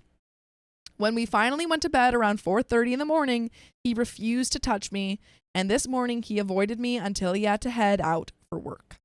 I feel like we're sinking, and I don't know how to save us. Does anyone have any advice? Edit. I'm thinking people need more context because the girls are fighting in the chat. Number 1, his family is white. He comes from a very Mormon family. They're Mormon. Yeah. He broke away from the church, which was extremely hard on him, but his family is still very Mormon. He also has 7 other siblings, all with spouses who are white.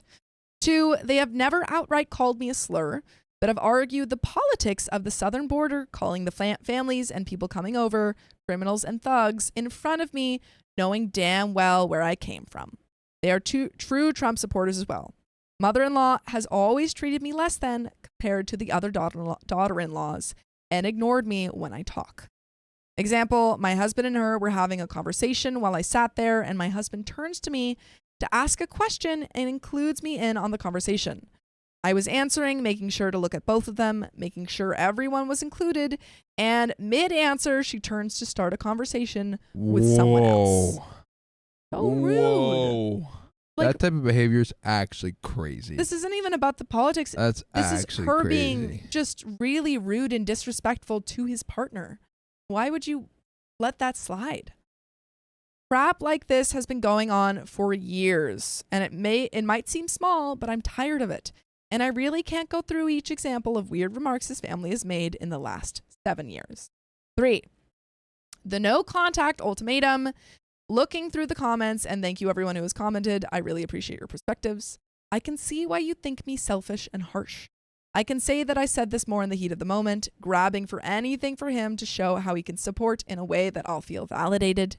I'm not perfect, far from it, but I also low-key stand by it. It isn't the only option, and it isn't hard set, but he also needs to know the whole truth, and that is, if he decides he wants to continue to have a relationship with his family, which is his choice, I also get to make a choice if that's what type of dynamic I want to live with. Mm-hmm. Absolutely. If he chooses his family, fine. But he can't have it both ways if he's not going to stand up to them. Mm-hmm. Number 4, I've been extremely privileged in a sense that I'm very much white passing, so most of my experience with racism has been watching my family go through the prejudices they face. Both my parents are from Mexico and have much darker complexions, so yeah, I might be sensitive to racist acts or racist remarks, but when I clock it, I am locked in. 5, I love my husband very much and would do anything for him, but while protecting him, who's protecting me? I don't see us getting a divorce, but we will be getting couples therapy very soon. Thanks again for everyone commenting. I'll try to answer any other questions, but might have to edit too. And that is the end of that story and this stream. We've come to a close. I think that OP's solution here is honestly to say, I can't continue in this relationship if you're going to allow your family to treat me like this and not say anything. Mm-hmm. Boundary. Get out of there. Because it's like, yeah, go ahead, be who you want to be. Love your family. Yeah, fine. But like, if you ain't got my back, what's the point? I'm What's the out. point here? I'm out. Emily says no one is protecting her but herself. And Heidi Browning says just make sure you have turned on. Oh wait. Sophia Colon says, oh wait, no. Okay, there's nothing about this one. Benny says I'm sad. I just got here. Sorry. Welcome. But that is the end of this story. So if you love us, make sure to subscribe. Because we love you. And see you tomorrow.